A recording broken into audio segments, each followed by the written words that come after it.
Yay, we're live. Okay, here we go.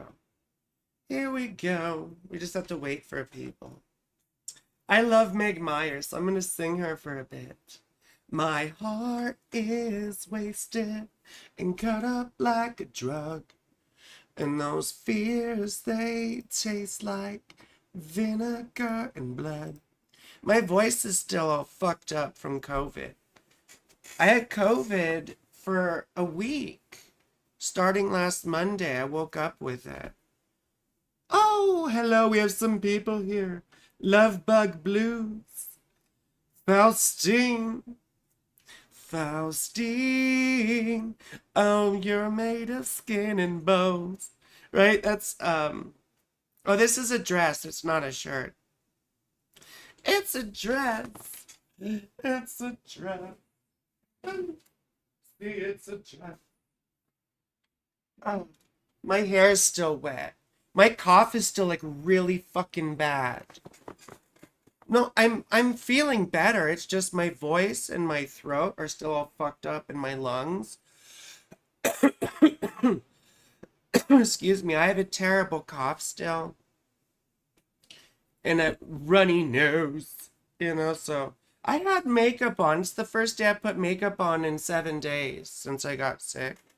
And then I keep wiping it off when I have to blow my nose. Love Bug Blues, hello. Be in the beach in the beach, right? The beach in the beach.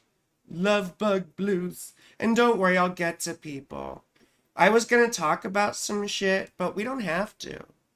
Some people wanted to know about zodiacal releasing, but we've talked about that before, haven't we? The thing that pissed the shit out of me this morning was I had a bunch of conspiracy nonsense going on my page. And I'm sure if you've been following me, you know what I think about that. As a former conspiracy, occult, mystical girl, I was into all that shit, so I know why it's wrong and how it's wrong. And I'm Saturn girl with Saturn in the 9th house. So I don't believe in things, right? Unless there's empirical evidence. But anyway, we don't need to get into all that. And we can talk about zodiacal releasing as we get into it. And we can even look at a couple people zodiacal releasing. We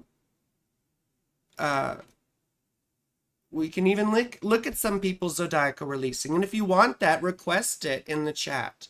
Otherwise, I'll just look at, Or if members come, I'll look at zodiacal releasing too. And I know I haven't gone live for a week. And I know we haven't done the members only live streams yet. We're going to do lessons in ancient astrology for members over live streams. So please, if you haven't become a member, you could do it now and support me, And I really, really, really do appreciate donations and tips. You can donate through Super Thanks below. Or you can, what the fuck happened to my Saturn girl shit? The fuck, yo? What's going on here, motherfucker? Sorry for cussing so much. The fuck, homie? Ugh. Where's my picture? I hate things in technology. I'll get to your goddamn charts, don't worry. I won't talk about shit unless anyone wants me to. I won't talk about stuff unless anyone wants me to. But we do have Mercury going retrograde and Venus going into Virgo on August 4th. Motherfucker, come on. Sorry for cussing so much. Okay. There we go. So as I was saying, you can go to my website, saturngirl.org. Thank you, Love Bug. We'll get to you right now. Ms. Colston, happy day. You want to hear about zodiacal releases too? Well, we'll talk a little bit about that. Let me pull up Love Bug Blues because they just donated. And thank you for supporting me. It really does help. you know, because, excuse me, because I make money with readings, but it's, you know, not enough to get by necessarily. I am here for zodiacal releasing if you're up for it. Sure. That's fine. I appreciate all the support, sweetheart. Thank you.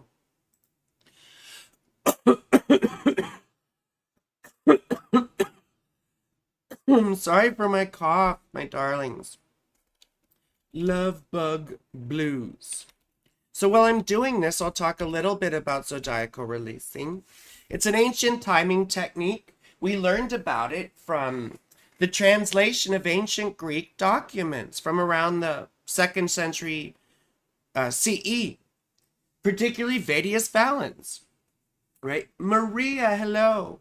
Vedius Valens, we don't have to go into all this stuff, but he's one of the oldest primary sources we have about astrology, you see?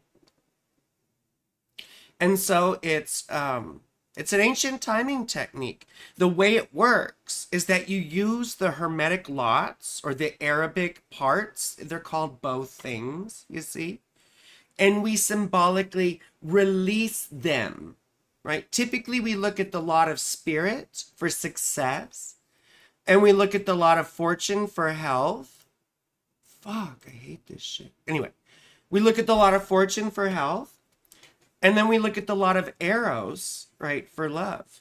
And how do you derive these things? They're very simple equations, right? Between, like, the lot of fortune has to do with the moon. It's like the distance from, I forget exactly what it is.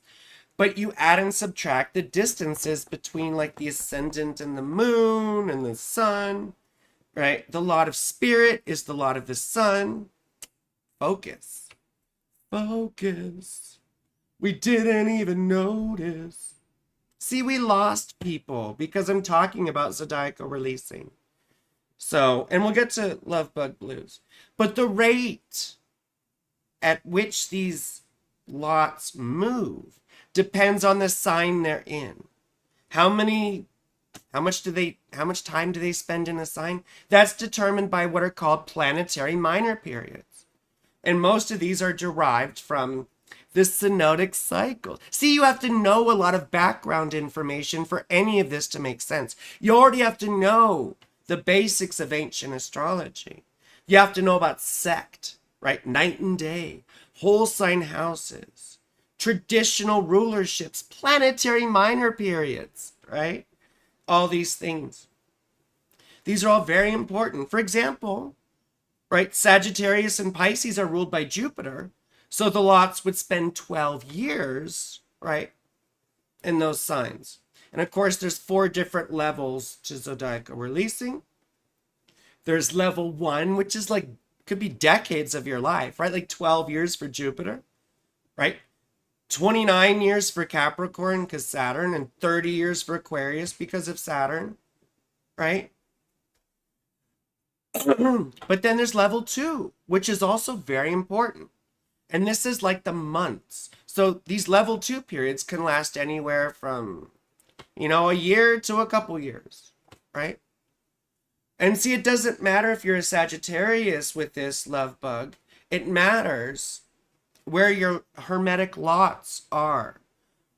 Yes, it matters where your Hermetic lots are in your chart. We can go back to this in a little bit, but it's very important stuff.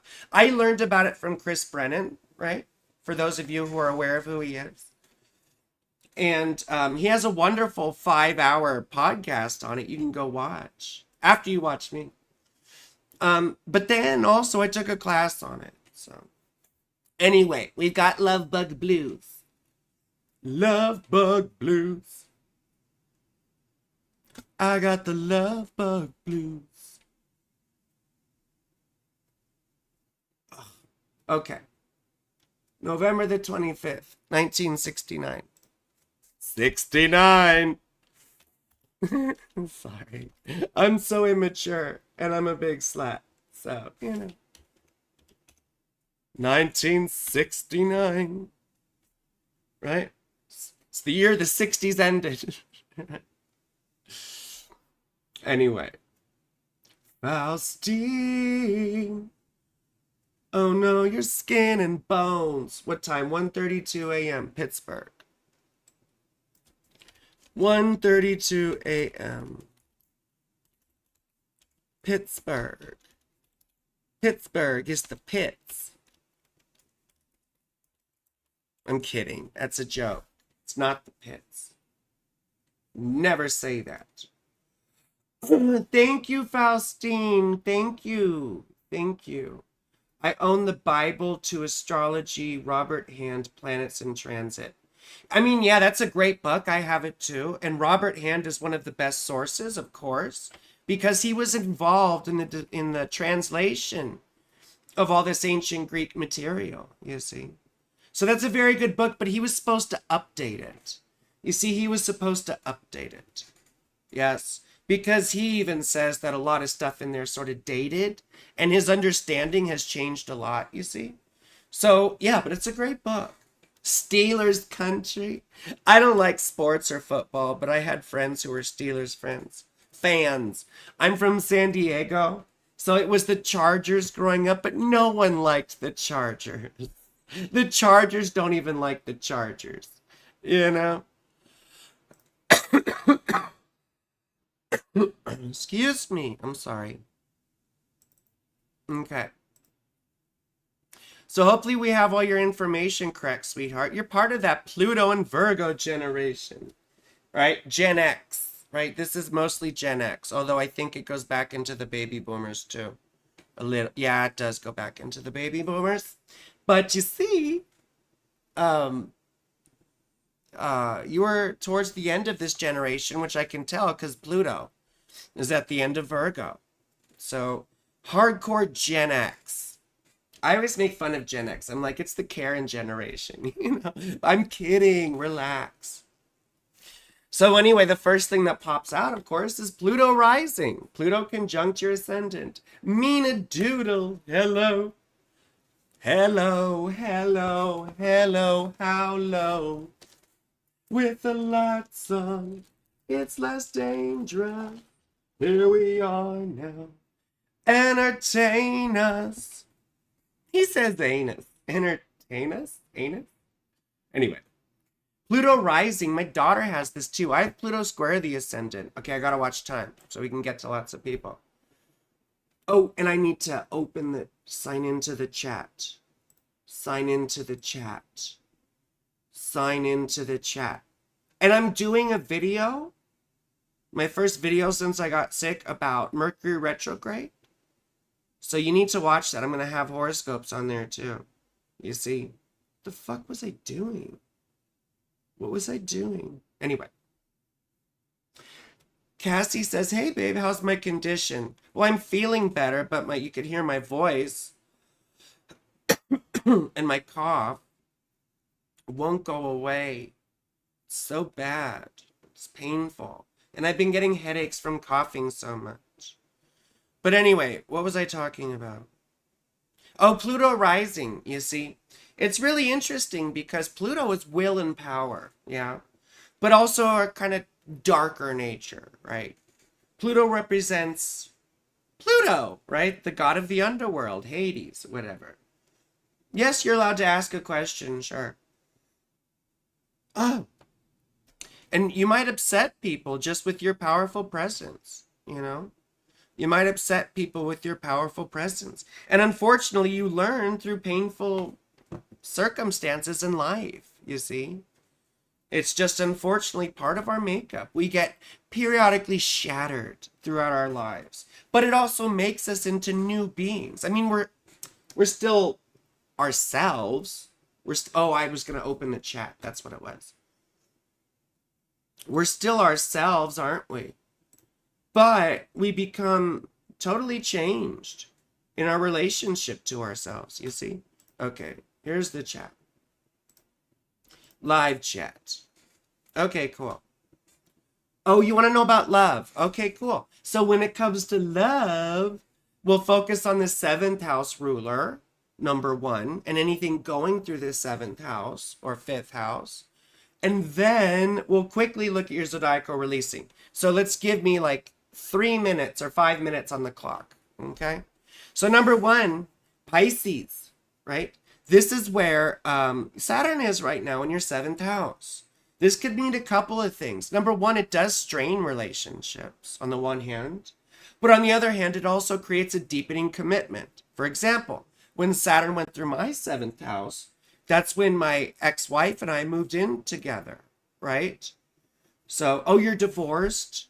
Yeah, you poor baby. Let's see the condition of your Jupiter. Jupiter rules your 7th house. And then you have the North Node in the 7th house, right? And, I mean, you're around my sister's age. And she always used to say, like, oh, I'm too old to date or for this. You're never too old to date, and you're never too old to fuck. Like, I'm going to be 80 years old pulling 60-year-olds. Like, yo, 20-year difference, yo. Soon you'll grow up youngin' like me, So you're never too old to have romantic interests, Now, Jupiter isn't necessarily unhappy here.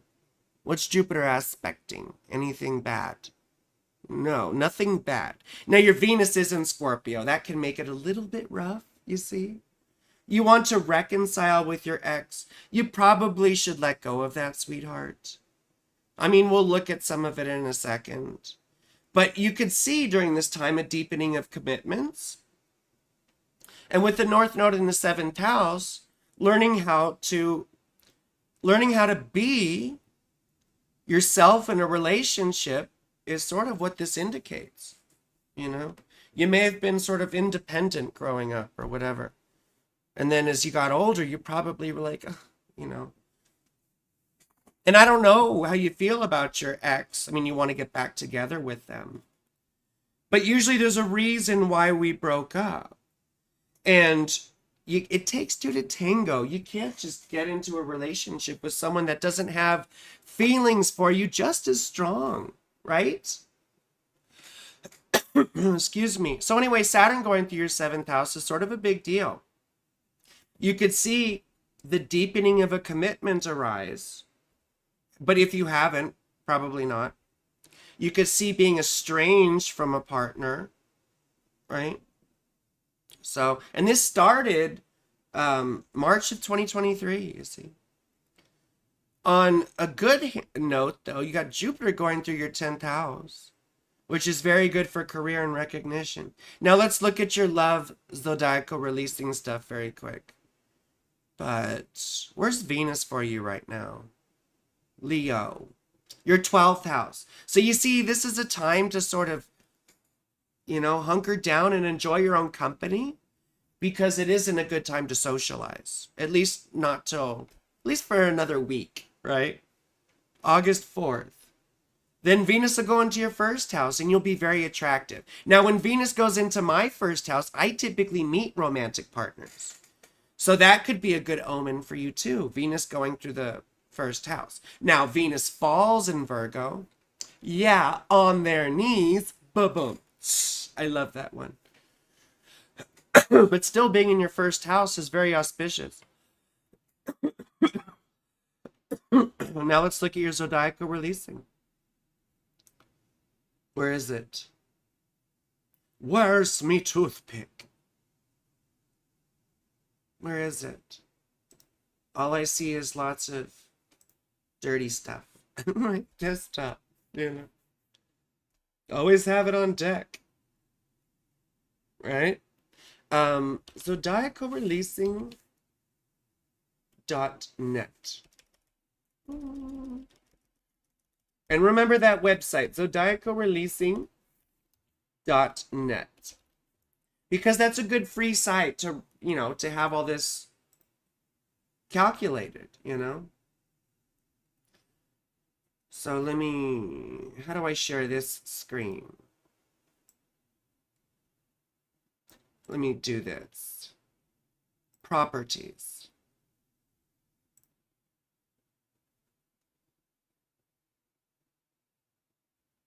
Okay. Now,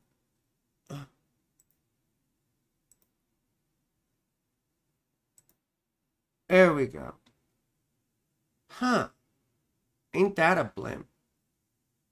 Anyway, I don't have time to fuck with all this right now. But you could see, you put in your birth information. I mean, that's mine right there.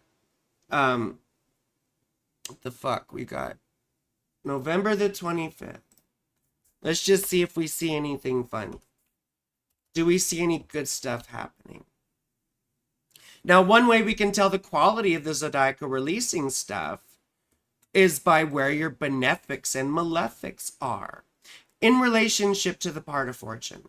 So wherever the part of fortune is, that's going to be a peak period. And then the 10th house from fortune is going to be a peak period. You see? Now you are born at night, so you have a night chart. And Saturn will be your worst planet. So the worst times, right, are going to be these Saturn periods. But you have Saturn opposite Venus, right? So your best times are also your worst times, because your Venus times would be the best. Now, the most active periods would be the mutable signs, right? But you don't have any malefics or benefics in a hard aspect to them. Anyway, you see, I'm just talking jargon that a lot of you probably don't care to hear. But I'm just sort of giving some background. But we just need to see what the qualities are of these periods. So we'll look at, what Venus periods there are for you. But see, it's opposite Saturn. So you see, it's like Charles Dickens, A Tale of Two Cities. It was the best of times. It was the worst of times, right? So your really good periods also are very difficult for you, or at least have surmountable difficulties. Think about it in a positive way, right? In a positive way of speaking, you could say,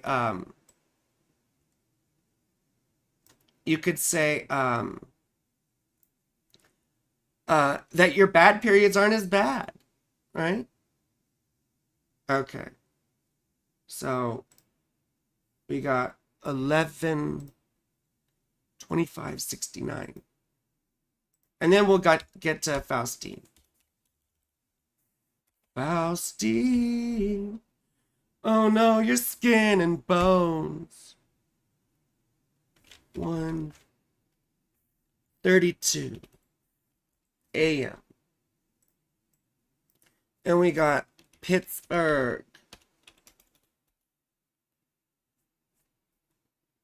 PA. Okay, you see this, right? This is sort of what it looks like, and then we have level 1. So you're currently in a Cancer period for level 1. Oh, wait, hold on. That's Spirit. Let's go to Eros, because this is love. Your Scorpio periods would probably be the best luck. You're currently in a Capricorn period. So let's see, where's Capricorn? So you're fixed, your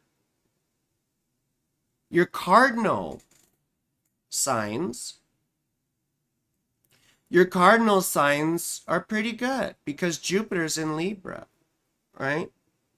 So Libra periods would be pretty good. And let's see, you're in Capricorn.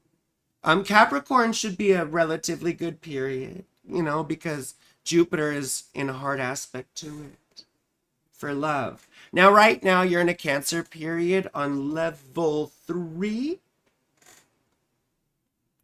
All right, on level 3. God, I'm sorry, but starting next year in 2025, it's going to be a little bit rough.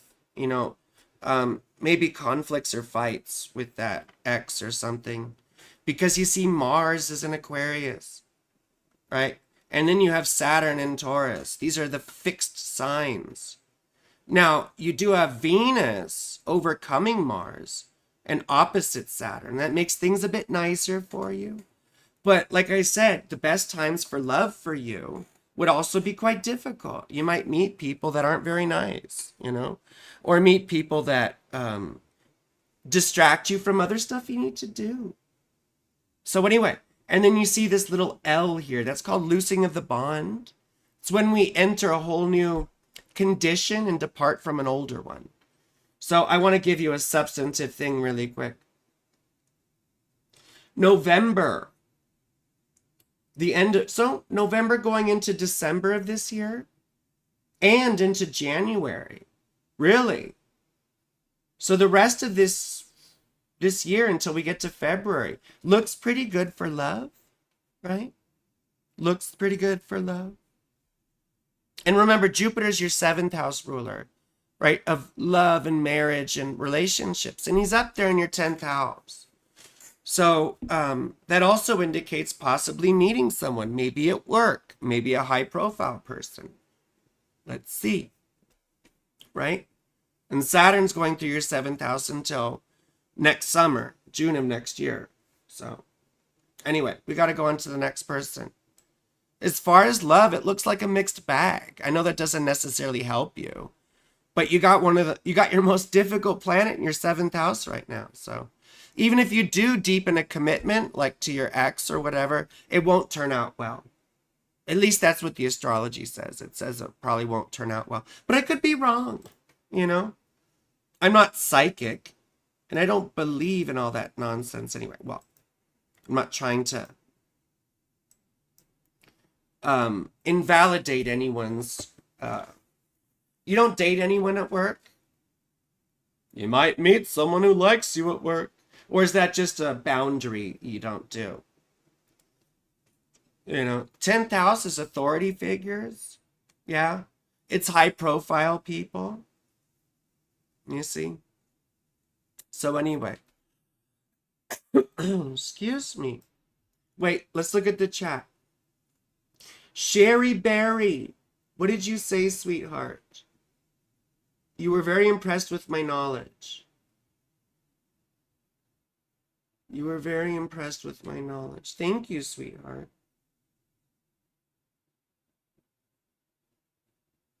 Did you say something else? I can't see. And there ain't no cure for the summertime blues, for the lover bug blues. I would like to have my chart read. Very interesting in the zodiacal releasing information. How that applies for love. Okay, we got to go to Faustine. Faustine. Oh no, your skin and bones. I hate Coldplay. I really do. But, like, I can't help but sing people's names into, like, ridiculous lyrics. It's a Gemini thing. Fucking Trump does it. 8:30 a.m. I'm like the the left-wing girl Trump. I'm just ridiculous and obnoxious. Marseille. The Marseillaise. The Marseillaise. We can sing it together. I don't remember the lyrics to the Marseillaise, but I used to know them. Sugar, my voice is so bad.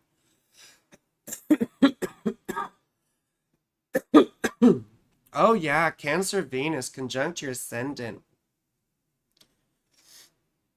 What a cute boy. I mean, I'm not being demeaning. I'm just saying how cute. Because it's usually very attractive, Venus conjunct the ascendant is usually quite attractive, right? But your Saturn is in the 3rd house, along with Mars and Jupiter. So, I mean, my first thought would be, hey, are there siblings you don't get along with? Or have you been estranged from siblings? We also see people who have had speech impediments or learning disabilities, neurodivergence, like me, right? And then also people who get taken out of elementary school or primary school, high school even, anything before college. There's a tendency to have interferences, in your scholastic career, if you will. So I don't know if any of that happened to you, but then the moon in the 12th house, that's a rough one. Now, the moon rules Cancer, your 1st house. So having your 1st house ruler in the 12th house is a rough one because it oftentimes contributes to depression, mental illness, And sometimes addiction, you know, sometimes addiction. And other times just being solitary, you know. Sherry Berry says, you asked me if I lost my parents at an early age when you were reading my chart. I said I lost my mom when I was 30. I'm almost 61. I forgot about my dad, ran off and left when I was 10. I was impressed. Not many astrologers can read a chart like you can. I know, you see, because they suck. And I have a huge ego, though. You know, don't pay attention to that, although it is kind of funny sometimes. But yeah, mostly they can't because they don't know how. You know, it's a language. You have to learn how to read the language. And it's not just all mystical bullshit about your psychology. Like, oh, there's a gate opening. Just go into the light. Like, what is this, the fucking poltergeist, yo? Like, no, it's a language you have to read. I'm as psychic as a goddamn rock, I promise you. I'm not psychic. I might be psycho, but I'm not psychic. I just know how to read the language here. And there is intuition that goes into it, right? There's an awareness of patterns. There's an awareness of people and pain. I always say the thing that makes me a good astrologer isn't necessarily all the shit that I've learned, although it does. But the thing that makes me a good astrologer is all the pain and suffering that I went through, right? I can relate to people who lost their parents at an early age. I can relate to sexual assault survivors. You know, I can relate to suicide survivors. I can relate to lots and lots of a variety of human experiences. Now, you know, I've never lived in a place like Gaza, of course. So I don't know what that is like whatsoever. I have no frame of reference. But for a lot of the other shit that people go through, yes, I do. Anyway, you've got Saturn going through your 9th house right now, Faustine. So your whole belief system is being deconstructed over time, right? And that's not a bad thing. You might find out that what you believed in before has sort of, you've outgrown it. Now, this could also be involved with school. If you were trying to go back to university and get a certificate or something, I don't know. Or it could pertain to a legal matter, right? It would indicate a long and drawn out legal matter, like Saturn typically does. Excuse me. But then also, you got Jupiter going through your 12th house. And this is a time where we sort of take responsibility for ourselves, you know, and we sort of face our self-destructive patterns. Or it's a healing time. It's about healing, right? You're healed, you know? Did I just mess up my camera again? You're healed, right? Like those. Jupiter's the priest, isn't he? Or the preacher. So Jupiter says, I heal you in the name of Jupiter Jesus. You know, I don't know if that's sort of disrespectful for people, but you know. So anyway, and then Venus has been going through your 2nd house, which can be good for income or for spending. You know, we start wanting some nice things, right? And Mercury's going to go retrograde back into your 2nd house, right? So there is an issue with money you need to address. Now, it could be some bills you didn't pay. It could be someone who owes you money, right? Or it could be having to work on your income. So those are a lot of different things. I guess we can look at your zodiacal releasing really quick.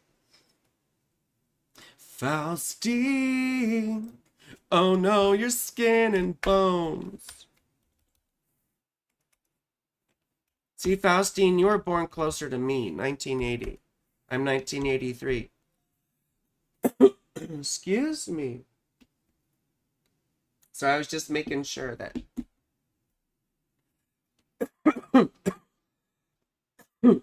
I wasn't getting messages from clients. Oh, and please, I do the best fucking readings, yo. Like, if you want a full reading, I highly suggest you do it. And do it from me, because other astrologers suck. Or if they're really good, you know, you don't get to see them for 6 months. At least I'm not that popular yet, you know. Wait, Marseille, France. Marseille, France. And Faustine, I hope you're excited about the French elections like I was. Although there was the arson attempt. Oh my God, that's so awful. I wonder what kind of motivation there was for that. And I'm a big fan of Mélenchon, you know, defeating Marie Le Pen. I mean, it was a coalition with Macron and Mélenchon and some other hone and bone. Sorry. So right now you're in a Cancer period for Venus. You have a day chart, so it's not your best period. Your best periods would be Virgo. See, your Jupiter is not happy in Virgo, right? And that rules your ninth house, so you probably had difficulty with religion in school growing up, stuff like that. Or college, difficulty getting into college or university.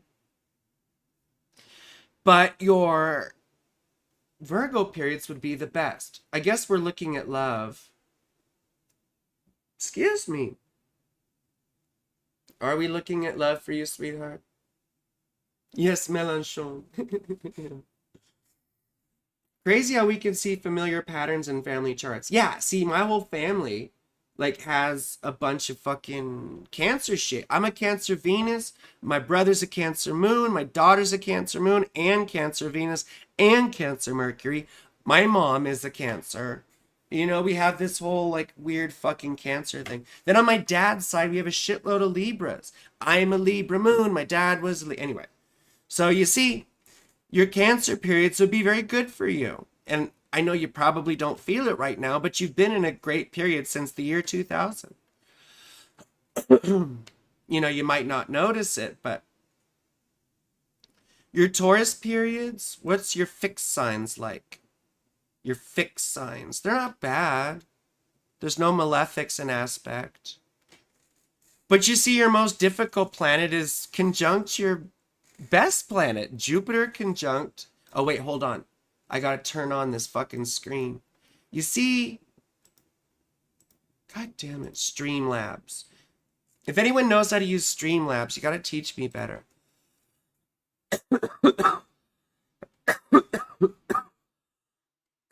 But you started this really good Cancer period at the beginning of July, and it'll go through the month of August until early September, right? And this is for what? For spirit. So this is about career and recognition. You see? It's about career and recognition. Ugh. But see, your mutable sign periods would be a mixed bag, right? Once again, the worst of times and the best of times. So Virgo and Gemini would be your most active periods. Let's see. And Virgo, it's kind of a rough one for you, darling. It's kind of a... Let's see what happens when we get to September. So this is September of this year. You start a whole new level 1 period. And that's kind of a big deal. Your fixed signs aren't bad. And it's a Leo period, right? This is what's called a cool down period following a peak period. And then what else we got? What else we got? So you start a Virgo period in 2026, right? Level 2, that's a big deal. And it goes to 2027. So that'll be good for career and recognition. But you want to look at love, probably. I know I would. I'm addicted to orgasms, you know? My therapist says it's a healthy addiction. Wait, where's Eros? Here we go. Cancer. Cancer's where your Eros is. And Cancer's where your lot of fortune is, you know? So the Cancer periods are going to be the best periods for you. You know, or at least the nicest ones, because you got Mars aspecting Mars and Saturn in the same house as the fucking Jupiter. You know? So your cardinal periods would be good. You've got a Libra period starting May of next year. This is very good, right? This is very good. You have a Libra period. Another one. Oh, you have a Cancer period in November that starts. Level 3. Right? That's very good too. And that'll go till the end of January of next year. So this is some good stuff if you're interested in love. But you have to put yourself out there. Like, I'm only on 3 dating apps right now, but I used to be on 6 of them. And I check dating apps just casually over coffee. I have a wonderful girlfriend who I love, but I'm still a slut. And we're polyamorous, so. Get around, I get around. Ooh. Right, Beach Boys. My dad made me listen to the fucking Beach Boys. I couldn't stand them. But they were all sort of, like, involved with Charles Manson, Like, Brian Wilson was his name? Brian Wilson? Yeah, I think so. The lead singer, like, he was, like, super on drugs, and then he got super involved with Charles Manson. He wrote a song about Charles Manson, or for Charles Manson. Anyway, you guys don't want to hear about that. We got to move on to the next person. We did Faustine. We did Love Bug Blues. There ain't no cure for the lover bug blues. Okay. Who is next? Who's next? Tell me. Christina. Christina Bem? Am I saying that properly?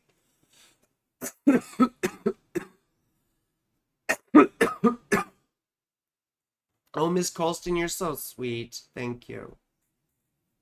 In quantum function. I'll get to you guys in just a minute. Jennifer Johnson says, what do the different levels mean? What is the difference between level 1, 2, 3, and there's a level 4? Okay. So zodiacal releasing goes by the planetary minor periods, right? So for example, as I was saying, now the periods for the sun and the moon are a bit different, but as I was saying, right, Jupiter rules Pisces and Sagittarius. So those periods last about 12 years for level 1. They last about 12 months. See, they were going by a different calendar, so it doesn't work 1-to-1, right? Pronounced BAME. I'm sorry, darling. I'm sorry. And you're still here, so we're going to do your chart. But the planetary minor periods are about how long, a hermetic lot spends in a sign. This is also technical. And I feel like no one's going to like this or understand it. So anyway, or another example is Saturn, right? Saturn has a planetary minor period of 29 years, between 28 and 30. So 29 is assigned to Capricorn, and then they assigned 30 to Aquarius, which is also ruled by Saturn. You see? So like I was saying, about 30 years for an Aquarius period, level 1. About 30 months or so for an Aquarius period, level 2. About, was it like 30 weeks-ish for level 3? Something like that. And then, a matter of days or hours for level 4. Okay? So they're different scales of time. That's what the different levels are. They're different scales of time. You see? Okay, Christina.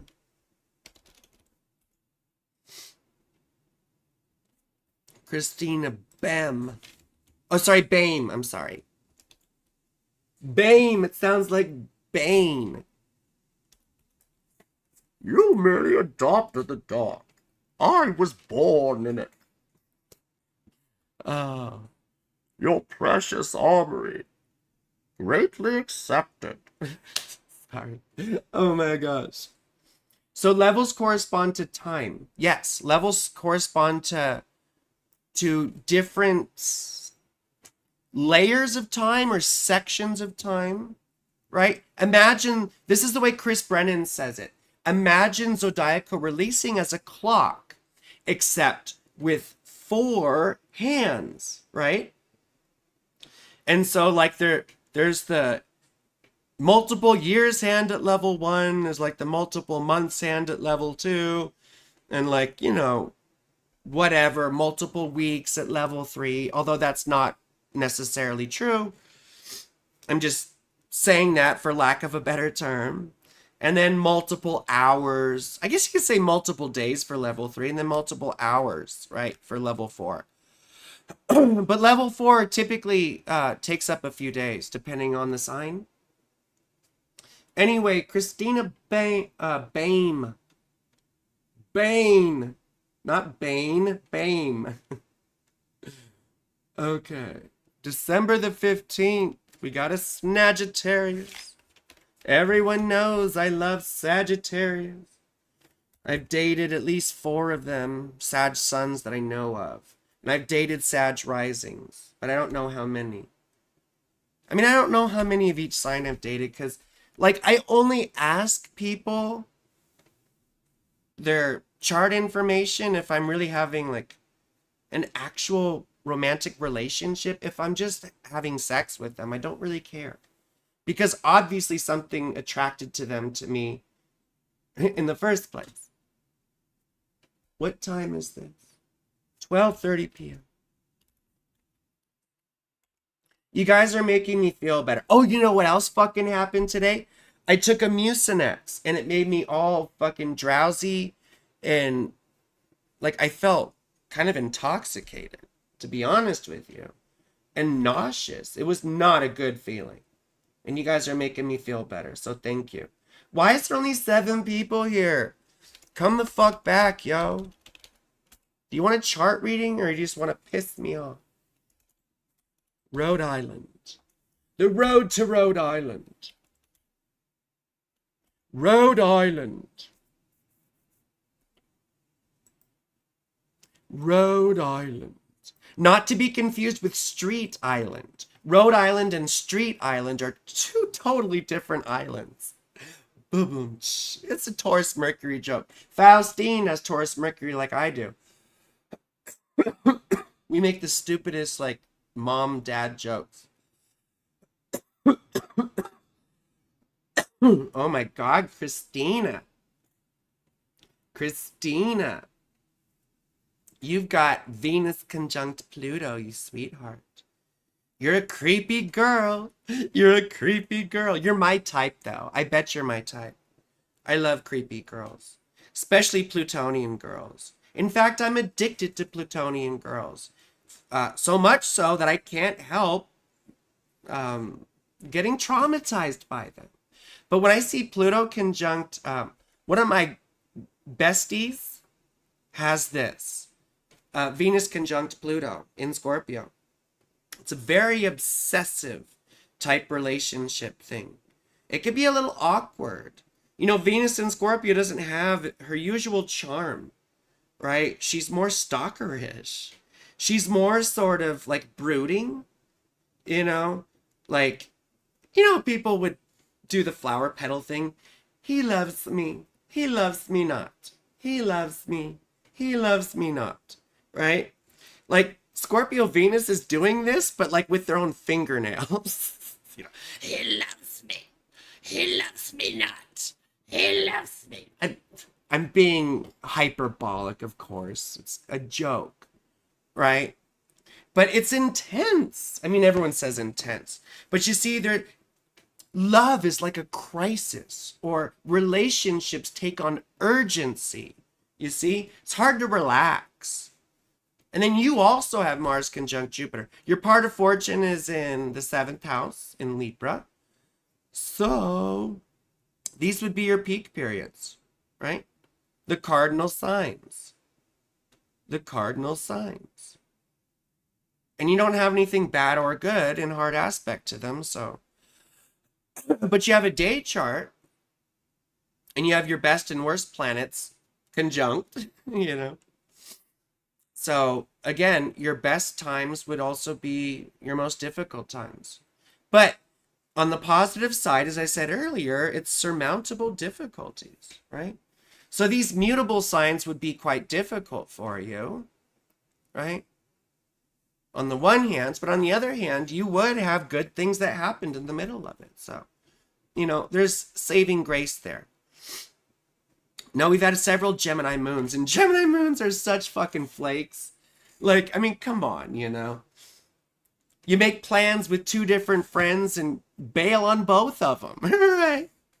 You know, flaky, flaky. And they can talk themselves into a corner. When Gemini moons get uncomfortable, right, or scared, they try and talk their way out of it, right? Like imagine the person who gets pulled over by a police officer. Well, you see, officer, you know, I didn't see the sign there. And I was trying to, you know, get to my dying mother, the hospital, you know, just making shit up. We'll look at zodiacal releasing in a second, but you see, first house rulers Mars in the 12th house, like Faustine, which we often see with addiction, depression, mental health issues, neurodivergence, like me, right? But for me, it's my retrograde Mercury. Although you do have a very unhappy Mercury in Sag, you know? Where's Virgo? Your 6th house. You had a bad experience of religion growing up. You're a very spiritual person, but you may have gotten a skeptical streak, or your parents' religion, or something about religious schooling perhaps, could have been traumatizing, you see? Could have been traumatizing. Faustine. Christina Bain. Sorry. We have Saturn loosely conjunct Mercury too, and that oftentimes is neurodivergence, or, I mean, we see ADHD oftentimes with Mercury and Sagittarius. So, and then Jupiter conjunct Mars can be quite pompous. I have Jupiter opposite Mars, and I can be very pompous. You know, but it always thinks it's right. It's a little bit fanatical.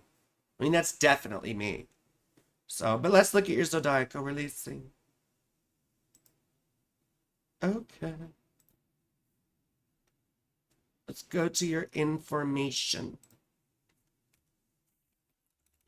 And then we'll move on. MoveOn.org. Oh my God, I hate when this shit happens. Like, I'll press one wrong fucking key, and then all kinds of craziness comes up. I don't want to look at meta tags or HTML. I was never good with HTML. I do not like HTML, Sam I am. Anyway. 12:30 p.m. And this is Providence. Providence. Oh, excuse me. So remember, your peak periods are all the cardinal signs. Excuse me. But Scorpio or fixed sign periods would probably be sort of good. Mutable sign periods would be a big mixed bag, right? You're in a Capricorn period right now for the lot of spirit, right? So this has to do with career, recognition, and reputation. And that's not a bad place, but, you know, you might not feel like there's a lot going on either.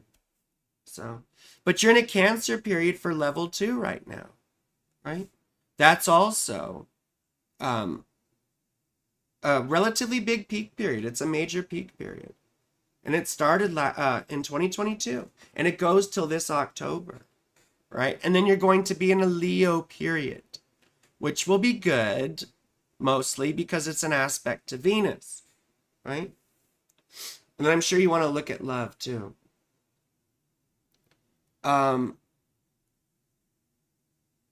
What looks like it's coming soon that looks pretty fun?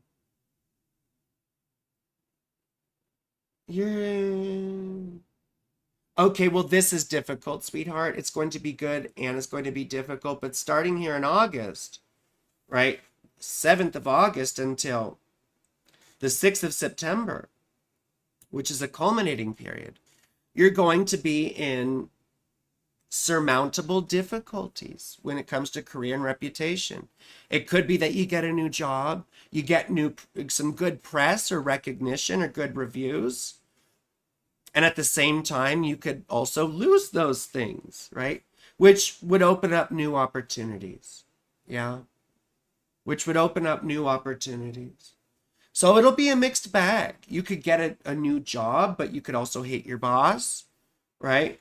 Or you could get a boss you love and a job you hate. You see? So now let's look at love really quick.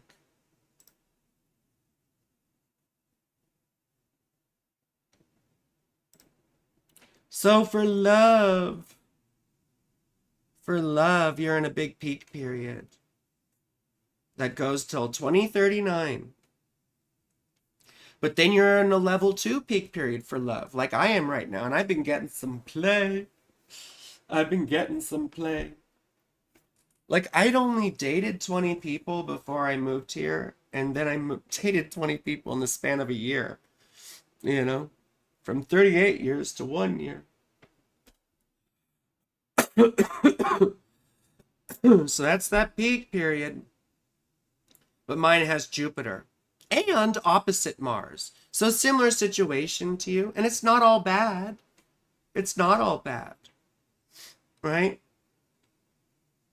So anyway, I really like this. I really like this Scorpio thing for you that starts in August, right?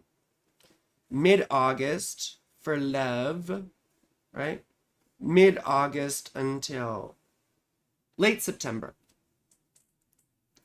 Right? I think that because that's Venus. Venus is in Scorpio for you. So I think that's a good time. Anyway, I haven't been watching the chat, so let me move on to someone else.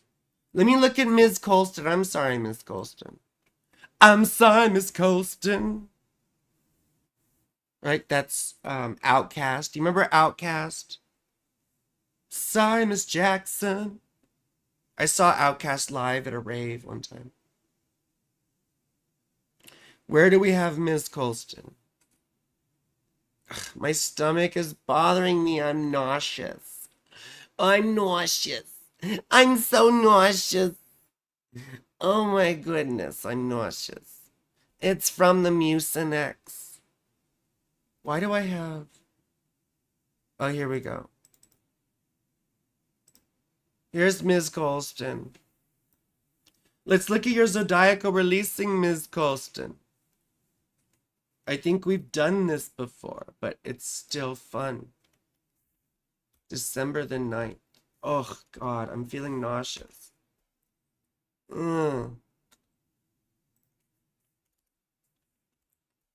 Fuck. I'm never taking Mucinex in the day ever again. I didn't know it was going to make me drowsy and nauseous.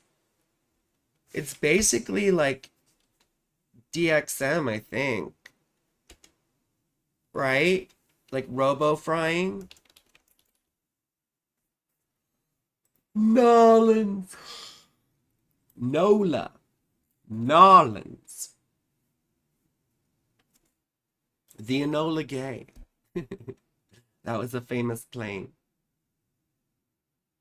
Anyway. Let me widen this screen for you.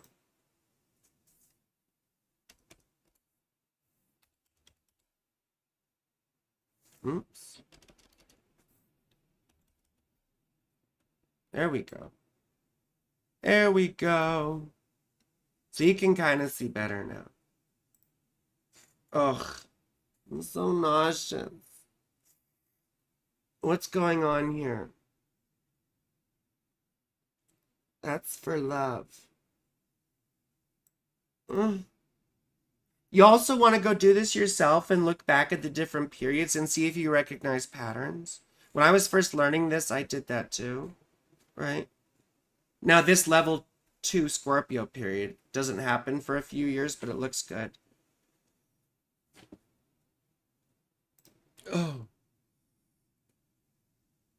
Oh. See, it's opposite Jupiter. You have a night chart? Yes. Yes, you have a night chart. So Venus is your best planet, right? Now you also happen to have Jupiter in a fixed sign. So Venus in a fixed sign, Aquarius, I love Aquarius Venus. And then Jupiter in a fixed sign Taurus, right? Now, Saturn, your worst planet, is opposite Venus. But on a positive note, that makes the difficult periods a little bit easier. And you have Jupiter in what's called overcoming Saturn. Jupiter's making a superior square to Saturn, meaning that Jupiter has more power. Jupiter has the upper hand, right? So Scorpio periods would be kind of a mixed bag, right? Because it's opposite Jupiter and it's got an inferior square from Venus. And inferior and superior just means where they are in the zodiac. So if Jupiter's earlier in the zodiac, then he's making an inferior square. Or sorry, a superior square. On the other hand, Saturn is making an inferior square, you see? So anyway, Leo. Leo's a rough period for you, and it ends next year, right, for love. And then you have better times. I've seen better days. So when do you have... See, but Scorpio should be kind of good too. But you have Aquarius, right, starting in August on level 3. This is good for love. This is good for love all the way till the end of October. Are we looking at love? No, this is spirit. I'm sorry. So this has to do with career and recognition.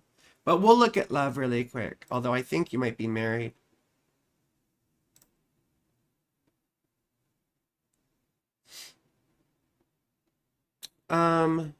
Once again, a good period starts in 2027.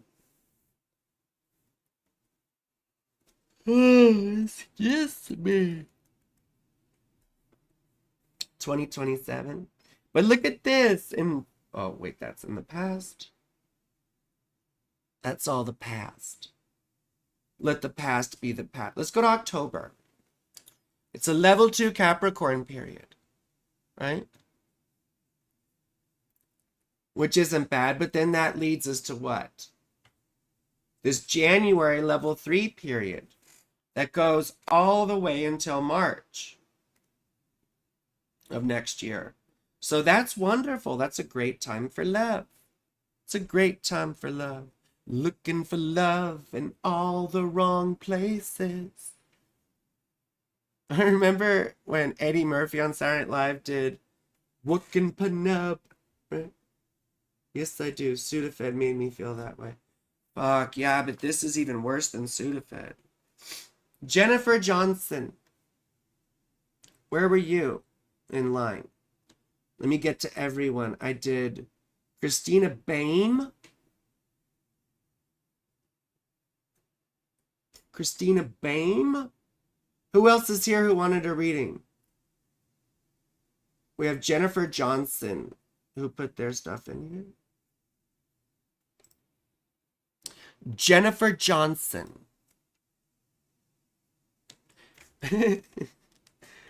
My name is John Jacob Jingleheimer Smith.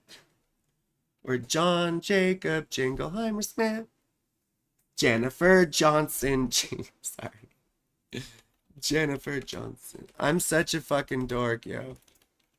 I'm such a dork. But I'm still cooler than most astrologers, so... There's that. 77. 1977. You're just a few years older than me. Just a few. I've dated women older than you, let's put it that way. It's so funny, I said yesterday, I was like, I'm Saturn girl. Of course I love older women too. I've broken just as many hips as I have hearts. You know? Royal oak. It's way better than common oak. Those common oaks. All those common oaks. We need the royal oaks. Off with their branches. Sorry. Okay. So we've got a day chart because the sun is above the horizon. And that's one of the most important considerations in astrology. Try pineapple juice for that cough. Okay.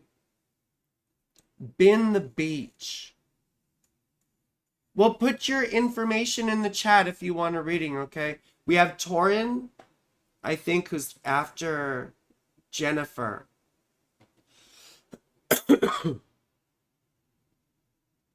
Where's Jennifer? Benifer. No one remembers Benifer. We had Jennifer Johnson. Who else? Oh, Sherry Berry says, forgive me if I'm getting too deep. I have Pisces moon conjunct Chiron. My late mother suffered horrible addiction problems. I recently found her birth certificate online. Mom was a Pisces ascendant. Yeah, I mean, I'd be interested to see where her Saturn is, because Aquarius rules her 12th house then. You see? That's very difficult. And I'm so sorry, sweetheart. I'm very sorry. I come from a family of addicts also. So I feel you. Now, Chiron conjunct the moon could be an indicator of that. But I bet we'd find loads of others too. So anyway, we're doing Jennifer Johnson first. Jennifer Johnson first. And Torin. Oh, and Cassie. Okay, I'll move it right along. So anyway, 12th house sun is rough, you know? Well, especially for Pisces. It's like being caught in your own little fantasy world.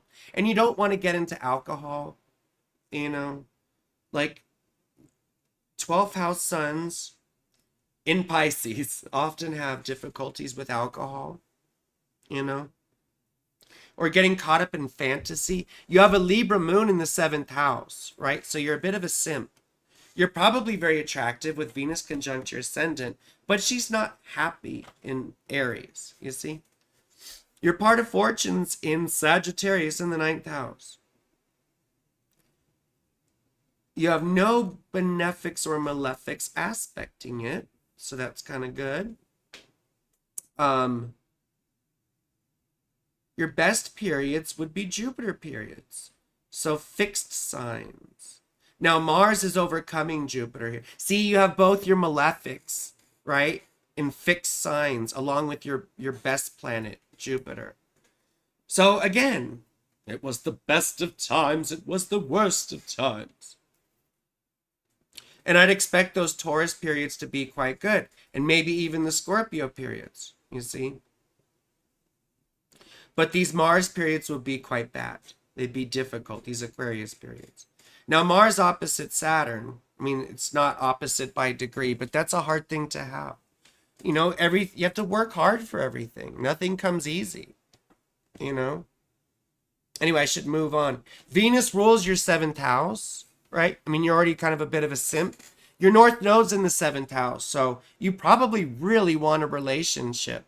But, you know, relationships aren't satisfying until you're willing to walk away from them. Now, I bet you are independent a little bit with this Venus and Aries, right? And the South Node there in the 1st house too. But it's about learning independence so that relationships can actually be fulfilling. Because you don't want to collapse into them like Libra Moon in the 7th house loves to do, right? Now, Venus is unhappy, so you've had some bad relationships, you know. You've had some bad ones, probably with narcissistic type dudes, right? I don't know if you're gay or bi or whatever, but I'll just say narcissistic type dudes who think they're very important, you see. Torin, thank you. Thank you, Torin, you're so sweet.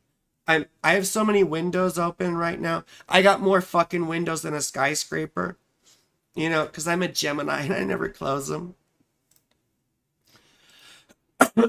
So it's hard for me to see the chat. March 8th, 77.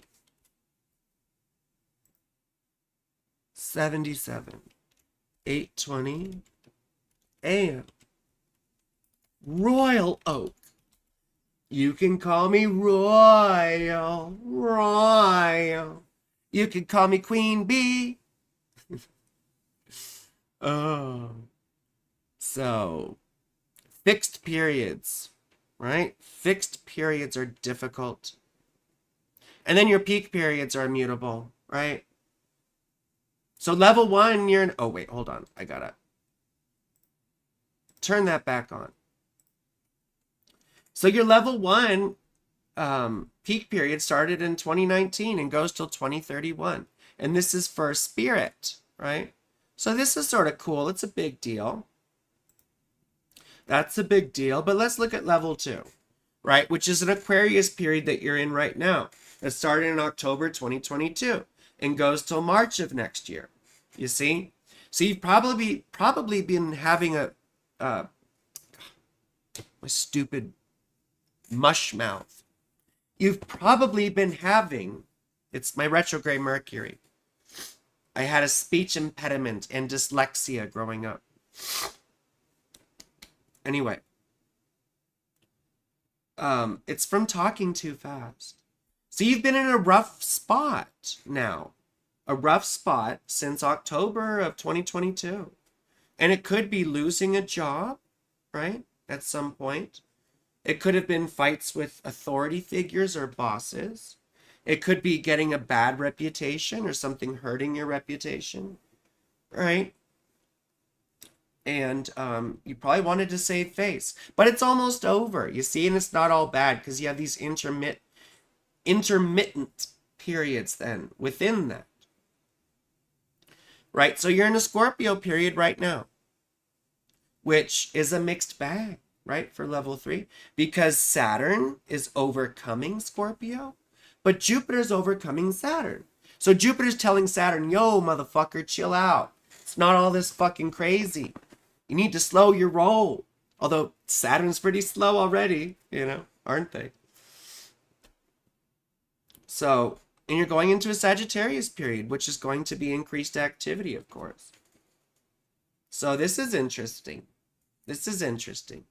But you see, it'll be a lot of stuff going on, but it won't be subjectively like great or subjectively bad either.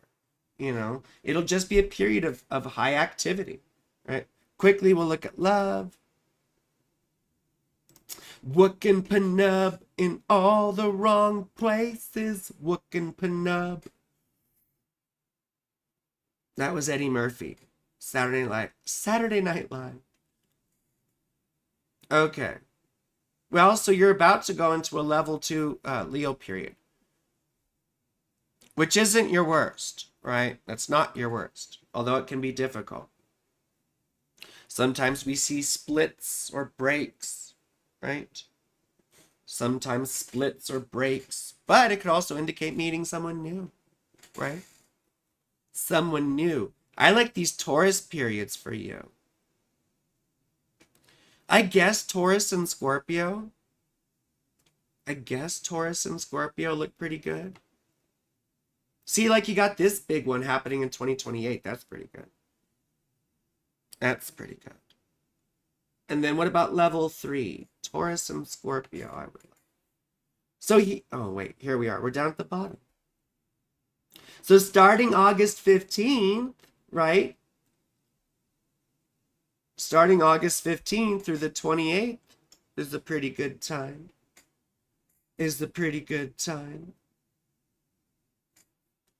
But then these Leo periods are kind of rough. So just be careful with your relationship starting the end of August until March of 2026. Doesn't mean there isn't good stuff in between, For example, you've got a friend in me, right? You've got a Scorpio period here in December, at the end of December, going into January, which is good, right? For love.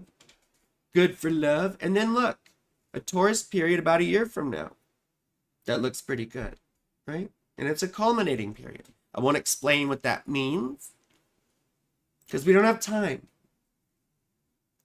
And so let's go to Taurin.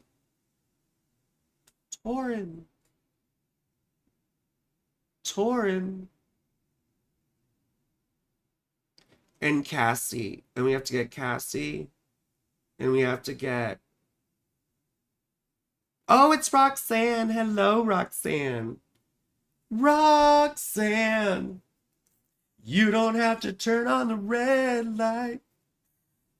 Roxanne. La, la, la, la, la. That Sting, in the Police. You're probably too young for that, Roxanne. Okay, hold on. We got Cassie, Torin, Been the Beach. Okay, Torin. Here's Torin. Torin says, love your work. Yes, thank you so much. To you, Roxanne.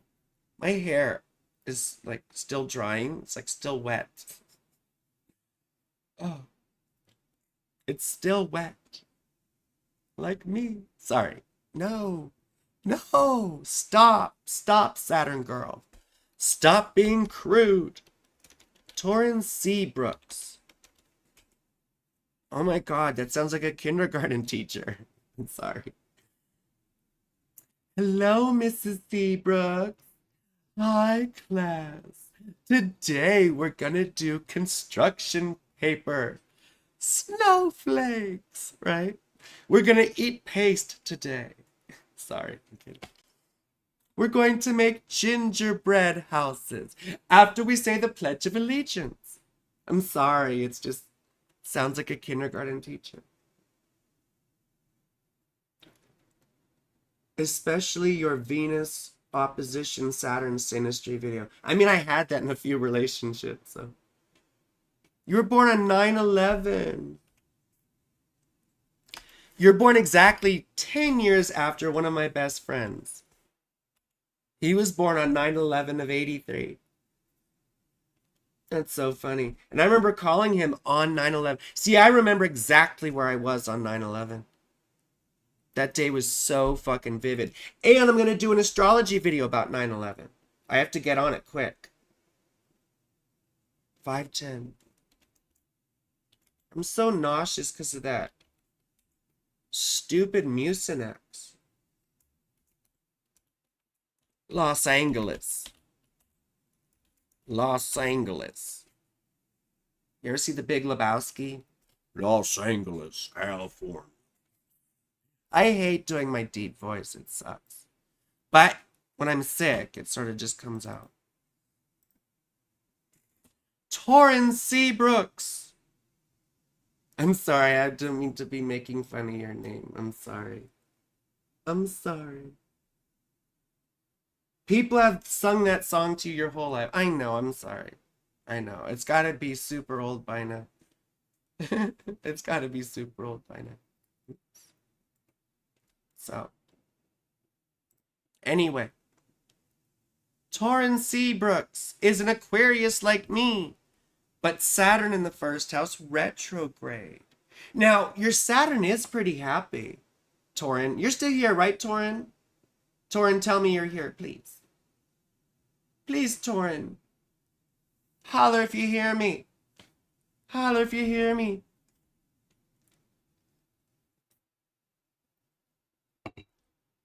Torin. Are you here, Torin? Torin. Torin. Anyway, I'm sure you'll sound off in a second. Okay, cool. I just want to make sure you're still here. So I'm an Aquarius rising too. And your Saturn rules Aquarius. And she, I refer to Saturn as she because so did Dorotheus of Sidon in the 1st century. And because I prefer to think of Saturn as feminine because I'm a Saturn girl. And you see, Saturn is very happy in Aquarius, but she's retrograde. And like Austin Coppock, a relatively famous astrologer, said, a very well dignified Saturn takes a long time to cook. And by a long time, I mean many years. So for example, my Saturn sort of was activated, and we can read about planetary activation sometime, or talk about it rather, which also has to do with triplicity lords and the planetary minor periods. But that's, a whole nother thing. But Saturn, my Saturn just got sort of activated right this past year in 2022. So you want to look at your progressions, Torin, and see if Saturn ever stations direct by progression in your life. She probably doesn't because she moves so slow, right? You never, very rarely see Jupiter go direct by progression in anyone's life either. So, anyway, we don't need to get into all that. But you see, you have a day chart, right? So Mars is your worst planet and Jupiter's your best. And guess where they are? Conjunct in the 9th house. So you're a very spiritual person who had a really shitty experience of religion growing up. And you probably get a little fanatical about what you believe, you know? Roxanne, you got Jupiter in the 9th house too. And Roxanne's a very spiritual type person, right? Meanwhile, I have Saturn in the 9th house and I'm like, this is wrong. This is stupid. Show me the evidence, right? I'm an empiricist for the most part. But we see very spiritual and reflective type people. People who try and have a vision, right, of things to come. So, and also people who are very intelligent, you know, people who are wise. You know, think of a professor or something like that too. And we talked about Mars conjunct Jupiter can be kind of, right, fanatical about what it believes. Could also be a bit aggressive. I always say Mars conjunct Jupiter has the best intentions while they pave the road to hell. You know? So anyway, so your periods, your peak periods are the mutable signs, right? But then your best and worst times would be the cardinal signs. So Libra periods, right, would be a big deal. And Aries periods would be a big deal. You see? Because these two are opposite Aries and they're in Libra. So let's look at your zodiacal releasing really quick. Hey, Bexy! Bexy, my love. Hey, Bexy. Bexy's so good to me. She treats me like a queen. Yeah. Hey, Bexy. That was Yogi Bear. I don't know why I did that. I don't know why I did Yogi Bear. Hey, boo-boo. Get your hands out of that picnic basket. Sorry. Yeah, I can't wait to see you tomorrow, Bexy. And yes, I know you're on the road, and I can't wait to see you tomorrow. I can't wait to see you tomorrow. Anyway, right? And then you have Venus opposite Saturn, right? So your fixed periods would be a mixed bag also. Now, these are your out of sect benefic and malefic, right? Or your out of sect benefic and your insect malefic, rather. So, once again, you've got these good periods that happen in your life, and yet there's something that makes them challenging or difficult, right? So we're going to look at zodiacal releasing really quick because we got to get to everyone else. And I'm feeling nauseous. I'm feeling nauseous. I'm feeling nauseous. 1993. I was in elementary school. What was I, in 5th grade? I think that's when the first Smashing Pumpkins album came out, and I fell in love with the Smashing Pumpkins. They were my favorite band growing up. Los Angeles. So for spirit, which is career, recognition, right, success, you're in a peak period right now that goes until 2036. Oh, wait, hold on. Let me show you the screen. That goes until 2036. Now, let's look at the cardinal periods, because those are the best and worst, right? So your Libra periods would be quite interesting. And you had one that started in April of last year all the way till December on level 2. Do you have an Aries period? Well, that's way far away. That's way far away. Now, you do have a Sagittarius period that starts, which is quite interesting. Once again, it'll be a time of heavy activity, but not necessarily things that you feel is subjectively good or bad. Now, you will have subjectively good and bad experiences. It just, the overall timbre or color or quality of it all won't necessarily be that. Oh, look. July 30th, you start an Aries period that ends early September. I like this for you. So really the whole month of August looks pretty good, looks pretty good because, Aries is opposite Jupiter, but also opposite Mars for you, right? So this could indicate challenges to your reputation, losing face. I mean, having some sort of a rise and a fall, or having a fall and then a rise, right? So, let's look at love really quick. Love.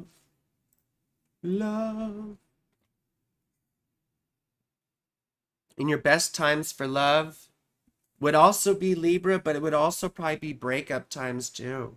Because Mars is there, right? Because Mars is there. See, Leo periods would look good, but Saturn is opposite. I mean,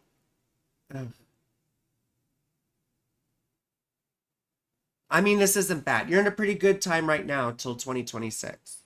You might see things delayed with love or relationships, delayed starts to things, or feeling trapped in things too, This Libra period that starts in October until the end of October, so the 11th through the 31st, it's a great time to go out and date. Great time to go out and date if you're not betrothed. There's only 5 motherfuckers here. What's up, yo? Where is everybody? Oops. Where is everybody? Bexy says, I forgot about Yogi. That's too. You forgot about Dre. These days, everybody want to talk like they got something to say, but nothing comes out when they move the lips. Just a bunch of gibberish, and motherfuckers act like they forgot about Dre. That was the Chronic 2, Eminem. The Chronic 2. When Eminem first got famous. You see? Dr. Dre.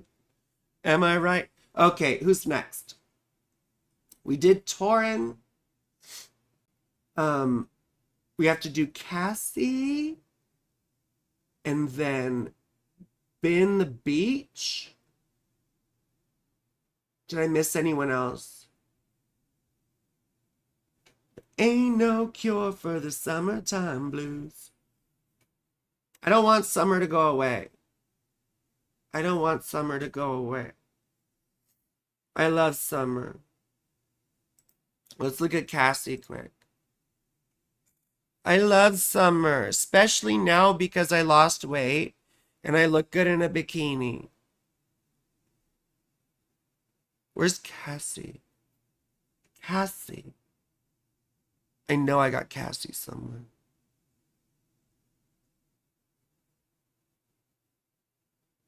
Cassie. I have to do more synastry videos because people like that. And I'm really good with synastry. Like, I'm even better now than when I made most of those videos. So I gotta do that shit again. Where's your fucking chart, Cassie? Answer the question, Cassie. Answer the question, Claire. Claire, answer the question. That's from The Breakfast Club. I think in terms of 80s movies. The Breakfast Club. Hey, hey, hey, hey. Ooh, oh. Won't you come see about me? I'll be alone, dancing, I'll just do your chart again. Manila. Show me your troubles and doubts. Inside everything, or sorry, inside and something out. Love strange, so real in the dark. Think of the tender things that we are working on. Don't you forget about me. Don't you forget about me. When you walk on by, will you call my name? When you walk away. Everyone remember The Breakfast Club? Yeah. Remember at the end, Bender, Judd Nelson? He's such a fucking badass. He's all... Although he's probably an asshole now, I bet. He was a badass when he was younger. Show me your troubles and doubts. See, your part of fortune's in Pisces, so your peak periods will be all the mutable signs, right? So your big peak periods are Pisces and Sagittarius. But Virgo periods would be big too, and Gemini periods would be big-ish, just not as much. So look at this. Your best planet is Venus, and you have her in Gemini, right? So you would have these really good peak periods for Gemini and Sagittarius. And probably for Virgo, too. Yeah, Pisces would be okay. But, you know, but Gemini would be the best. Now, your worst periods would be Aries and Libra, right? Because that's where Saturn is. So the cardinal signs are difficult, but you have another thing that I have too in my chart, right? So I have the best of times, worst of times also, right? So for example, I'm in a level 2 peak period for love, for Eros, right? And I'm getting a good amount of action, but I also met Bexy, right?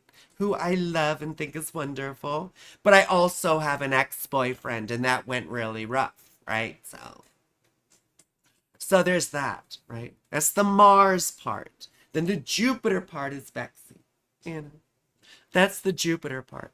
But see, for you, Jupiter's overcoming Saturn. So that makes Saturn a bit nicer. Because Jupiter says, yo, Saturn, chill the fuck out. Listen to me. I'm Jupiter. I got the wisdom, yo. Right? So, now, fixed periods might be kind of rough too because of Mars. But not as bad. Right? Not as bad. So let's look at your zodiacal releasing, Cassie. Let's look at your zodiacal releasing. Don't you forget about me. Right? Yeah, so that's what people in the chat are saying. Don't forget about me. Well, then don't go anywhere because I'll get to your fucking chart, okay? I will get to your chart. I will get to your chart. Just don't go anywhere.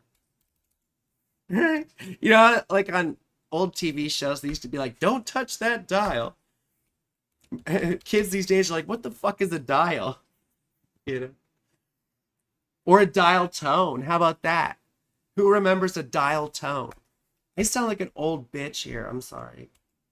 I sound like old as fuck. Wait, Cassie. Oh, you were born at 0 dark 56. 0 dark 56. 0 dark 56. Okay. 12:56 a.m. Manila.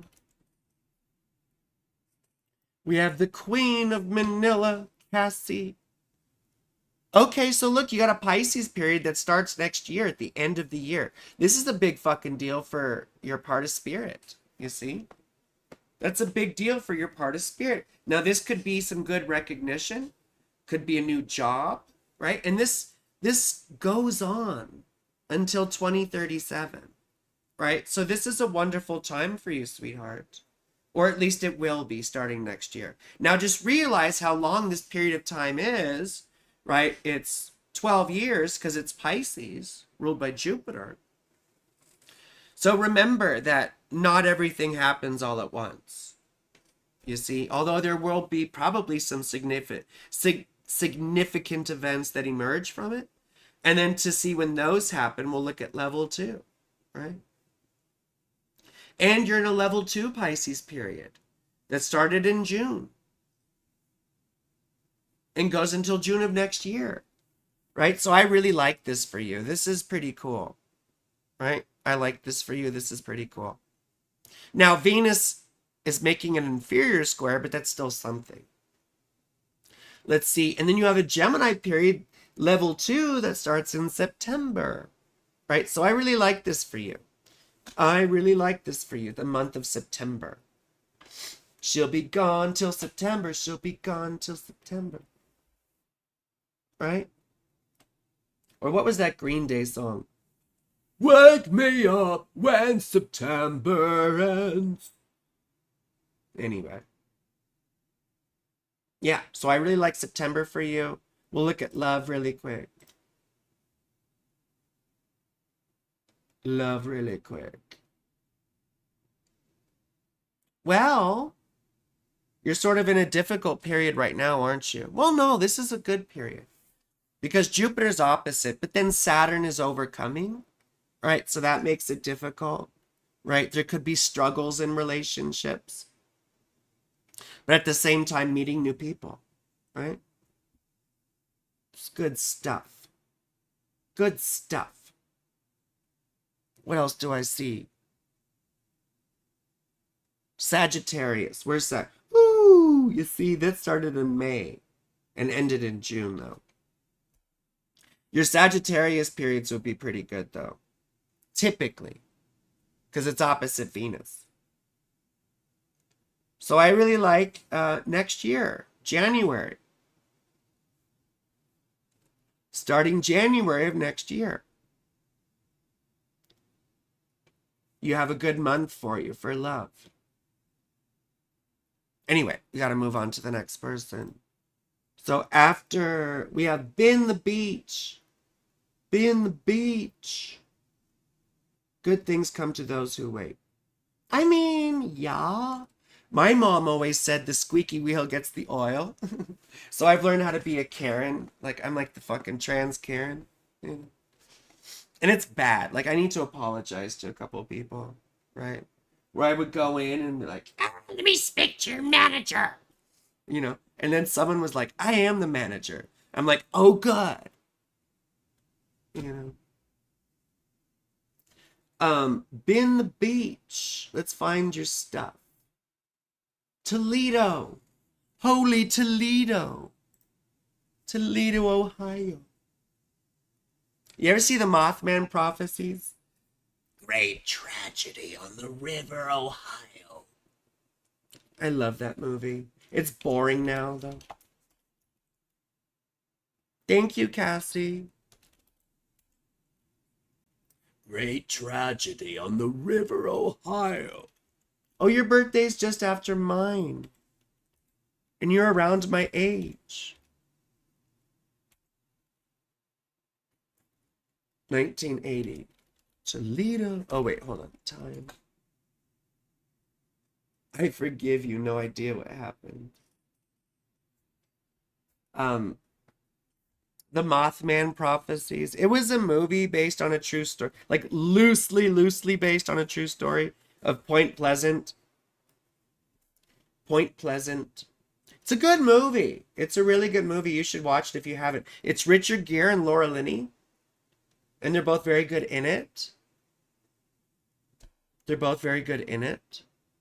Wait, what the fuck time is this? 12? No, that's not you.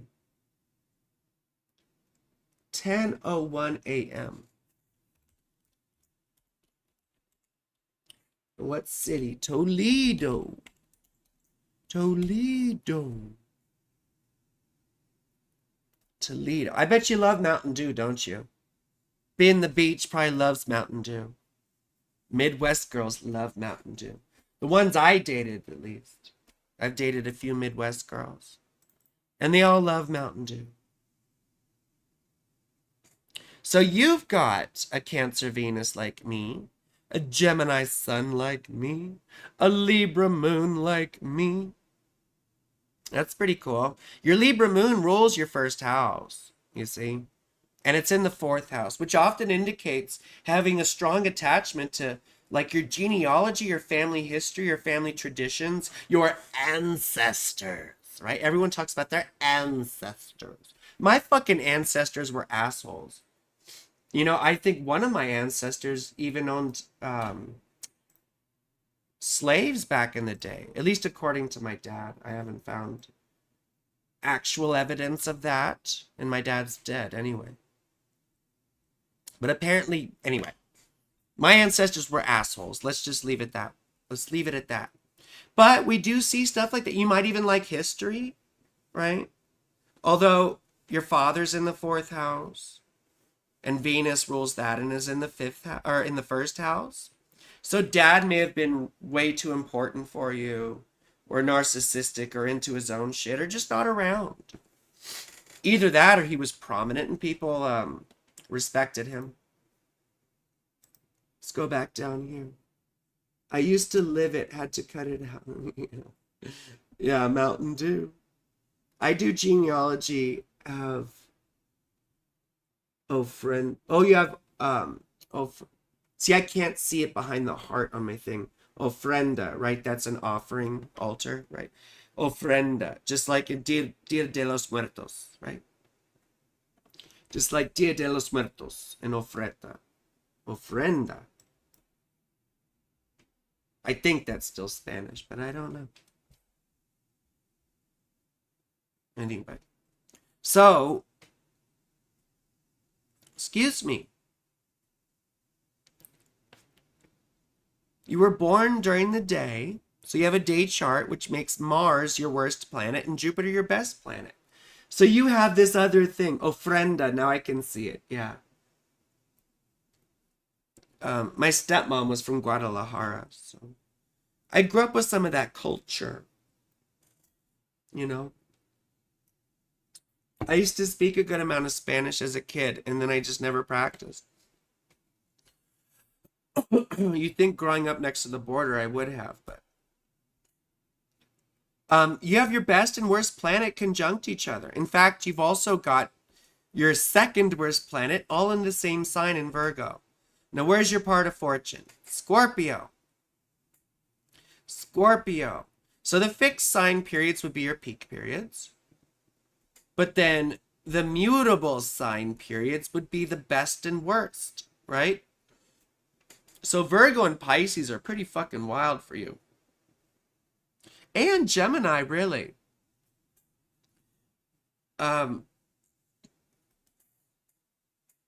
Virgo, Pisces, I guess not so much Gemini, but Virgo, Pisces.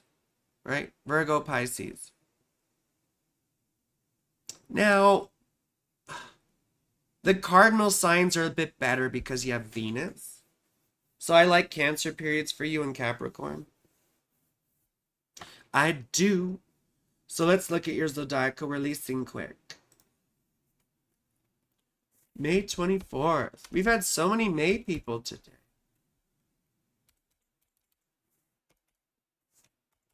Don't you forget about me. Don't you forget about me. When you walk on by, will you call my name? There's a Toledo in Uruguay, apparently.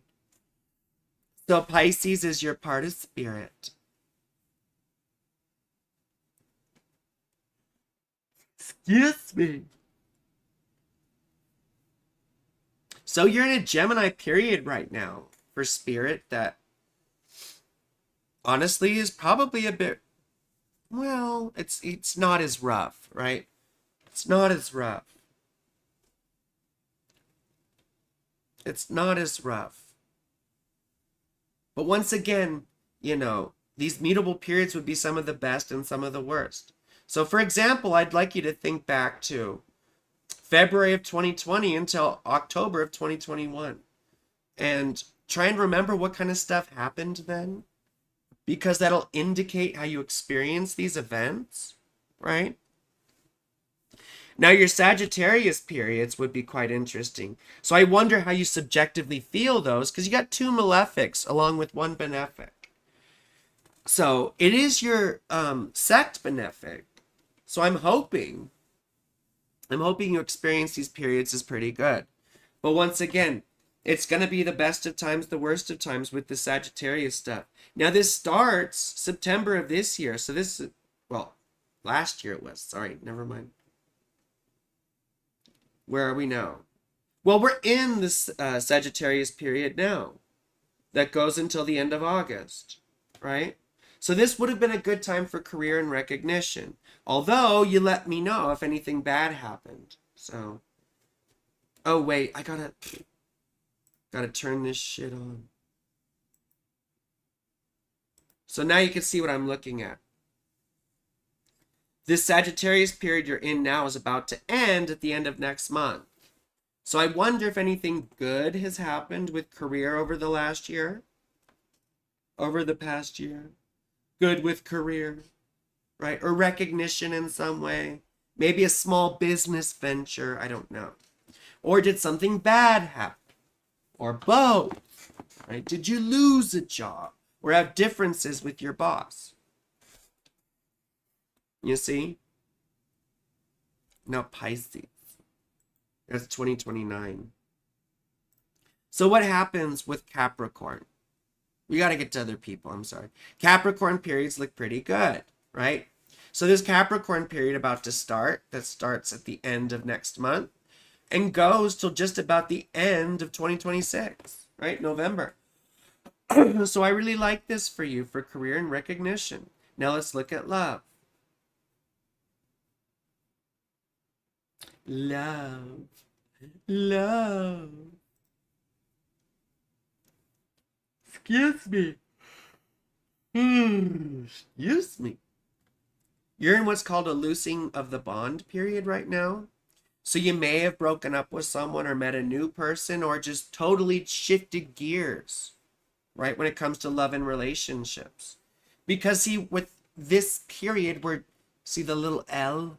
We're departing from an old condition and entering into a new one. So I like this for you. I do. I do like it. I like it, Sam, I am. And then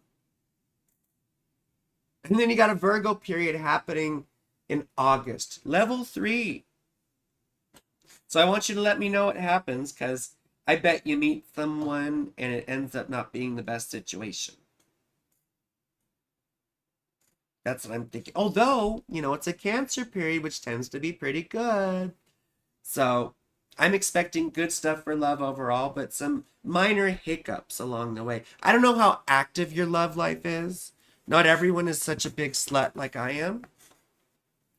But if it is, then you'll meet. Let me see what your 7th house ruler. 7th house ruler is Saturn. In Virgo. Whatever. It's not terrible. Not terrible. Venus is anything aspecting Venus in a bad way. Jupiter sextile Venus, that's good. I guess you could, no. Yeah, that's not that bad. I like your Venus periods, your Cancer periods rather. So that's really good. The thing that just started and goes till May of next year. Your birthday of next year. And let's go to the next person.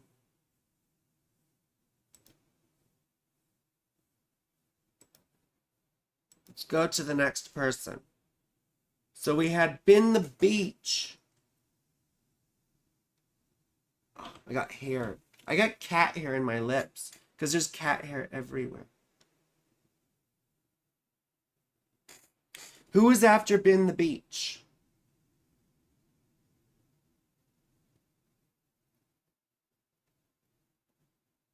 Who was after been the beach?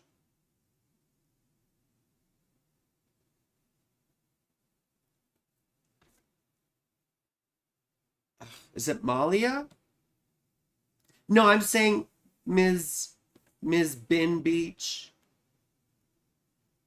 I was saying, who would I do after you? Is it Esmeralda?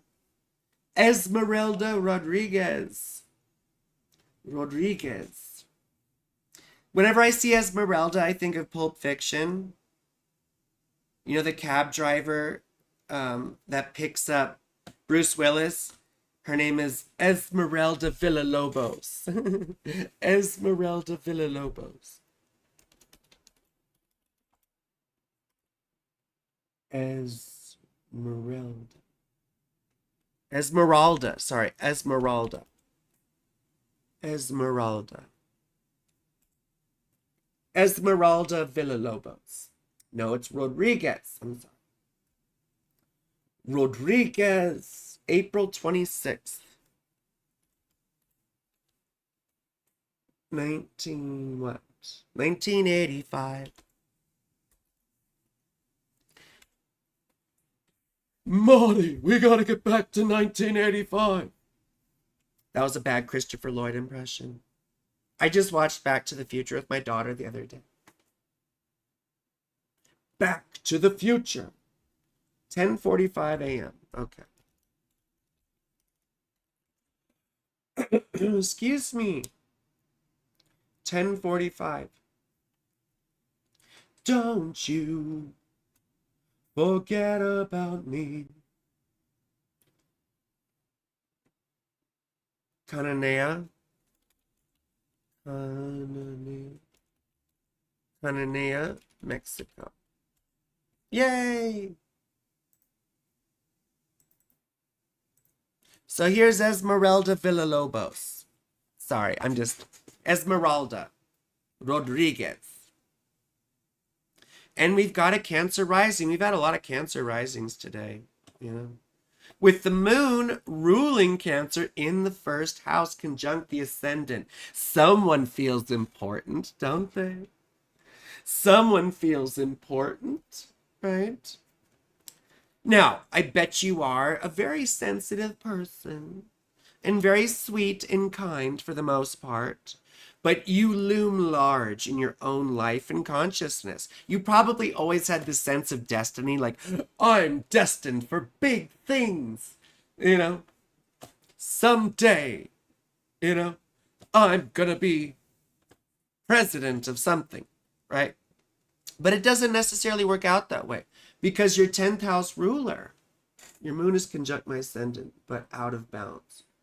Yeah, I'm not going to worry about out of bounds planets right now. That's more of a modern invention by Stephen Forrest and the whole evolutionary astrologer crowd, who I don't really like.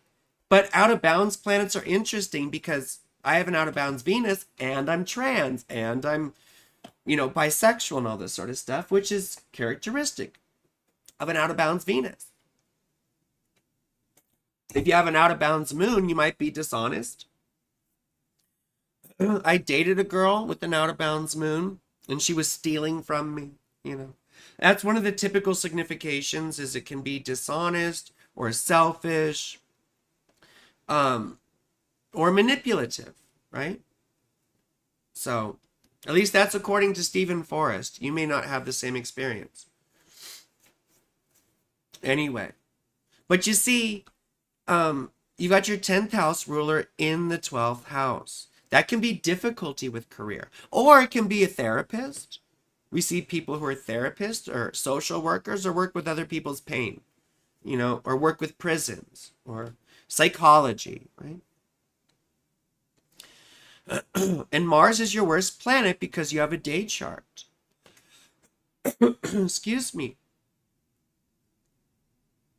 Your cardinal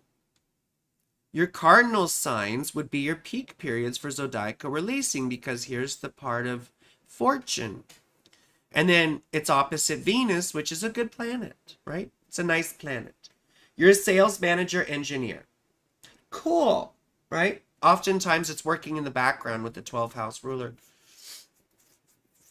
Sales manager and engineer. And see, that makes sense for an 11th house sun, because oftentimes they're very good at working with people, you know. They're very good at connections and networking and stuff like that oftentimes. They also tend to be kind of popular. Although you got 12th house stuff, so I don't know if you feel that way. But people may like you, you know. People may like you. Now, Mercury, well, I'm not going to say that. I joke about Mercury and Aries, though. They're always breaking things, you see. But Mercury's conjunct your midheaven, right? And rules your 3rd house and rules your 12th house. So Mercury is a big part of how your career unfolds, using your mind, calculations, right? Thinking on your feet, learning how to adapt, right? That all sounds like up your alley, doesn't it? Jupiter's your best planet, and blessed, right? He's the priest. So you see these Aquarius Leo periods would be especially good for you, although Saturn is overcoming Jupiter, weakening him just a little bit, right? And your worst periods would be these Gemini and Sagittarius periods. So, but I really like these Libra Aries periods for you, you see? Libra and Aries and Cancer. And Cancer. So, let's look at zodiacal releasing, but with Venus's conjunct Mercury, it often gives you a good singing voice. Can you sing? Or do you have a good speaking voice? Do you do presentations and stuff like that? But often we see people who can sing. Sing, sing, sing. Right? Sing, sing. Your Jupiter's going retrograde on your progress chart. Yeah, it's a life-changing thing. It's a life-changing thing. That doesn't happen for most people in their lifetimes. You see? That doesn't happen for most people in their lifetimes. Presentations, yes. Singing, no. Yeah, I mean, usually it's a good speaking voice, too. I have Mercury sextile my Venus. And I have a pretty good speaking voice when it's not all messed up. And I love to sing. So, I'm not the best at it, but I love to do it. Anyway, let's look at some zodiacal releasing. I mean, Moon conjunct the Ascendant is someone who likes to be the boss, oftentimes. You know? What else? Excuse me. I guess you could say Saturn trine the Ascendant. That's pretty good for good work ethics. People who can follow through with things. People who have a little bit of discipline, you know? People who have a little bit of fuerza, right? Fuerza. You know, strength and force. So, let's look at zodiacal releasing. Don't you forget about me. Don't you forget about me. When you walk on by, will you call my name?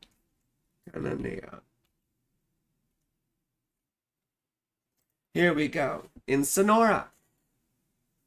Shake, shake, shake, Sonora. I'm not going to talk at all after this. My voice is going to be so spent. I'm supposed to film a video, but I don't know. My voice is dead. My voice is dead. So let's see.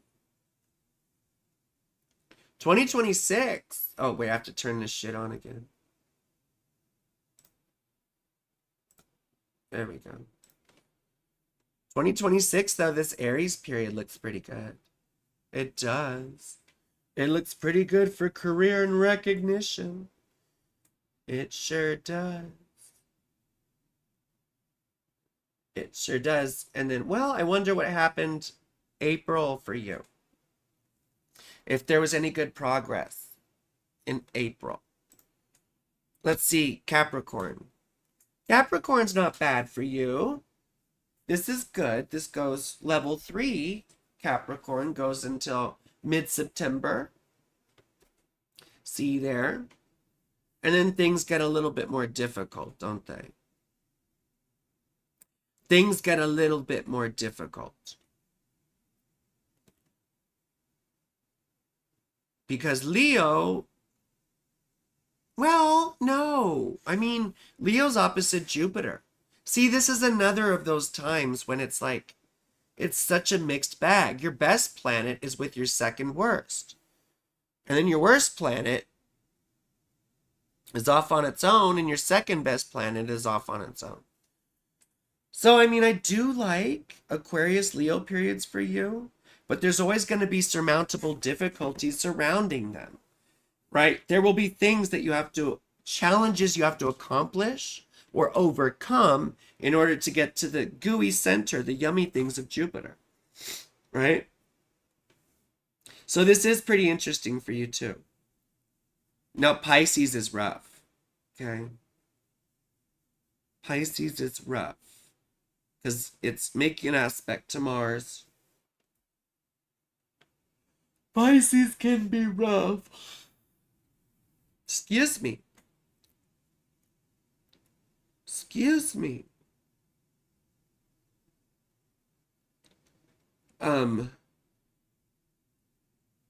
then November and December will be rough months. But when you get to the end of December, around Christmas time, things get a lot better. Things get, and see, these are cycles. Like, they come and go all the fucking time. Level 1 is once in a lifetime, right? Level 2 is multiple times in a lifetime. And level 3 is even more, and level 4 is even more, right? So let's look at love for a second. Ooh. Ooh, ooh, ooh. Ooh, ooh, ooh. Oh, yeah, that's what I was looking at, the December into 2025. And then March 2025 through May. It's another cool thing for spirit, for career recognition. Now for love. For love. You're in a Cancer period, which is good. You're in a Capricorn level 2 period, which is good. But that ends at the end of this month. And you go into an Aquarius period, which looks good for you too. But once again, surmountable difficulties. So there may be a commitment that interferes with someone you're really interested in, right? Or someone that you meet new. Like, you may have someone else sort of attracted to you or whatever that is like cramping your style. Or like an old partner who's like an albatross around your neck who keeps stalking you. But you meet someone new, right? You should, at least I hope so. Anyway, who is next? Who was next? I think it was Malia. Malia? Malia. Is that right? Do I say it Malia?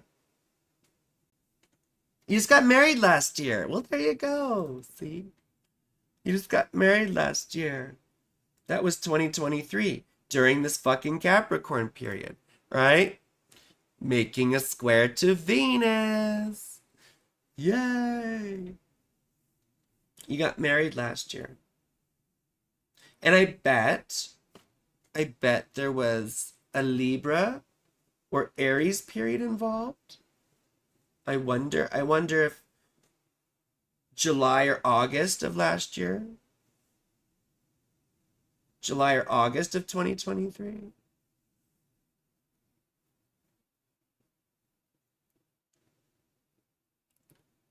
And that I would really like this period, right? It could be October, November, December of 2023 would have been great for love too. And then March of this year until April of this year would have been good. Anyway, we got to move on. We gotta move on. Malia. Okay, cool. Thank you. Malia. Malia. Malia. Mama Leah. Malia. Malia DeVille. Malia DeVille. If she doesn't scare you, no evil thing will. I'm kidding. That's Cruella DeVille. 1993. Oh, thank you for doing date, time, city. When people don't do it in that order, it totally fucks me up. So thank you, Malia. Or Malia, sorry. Thank you, Malia. 2:28 p.m. 2:28 p.m. Torrance! Torrance, California. In the city of Torrance. Keep me rockin'. Keep me rockin'. Doodaloo doo doo doo doo doodaloo doo doo. Okay, so part of fortune in Taurus. So the fixed signs are your peak periods. Am I mean? I don't know. It's a joke. It's Cruella DeVille. I did 2:28 p.m. I did 2:20. Oh, a.m. You wrote p.m., girl. You wrote p.m. up there. Don't confuse me. Don't confuse me.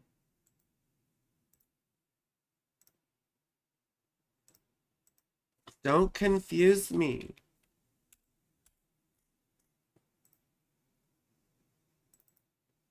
Okay.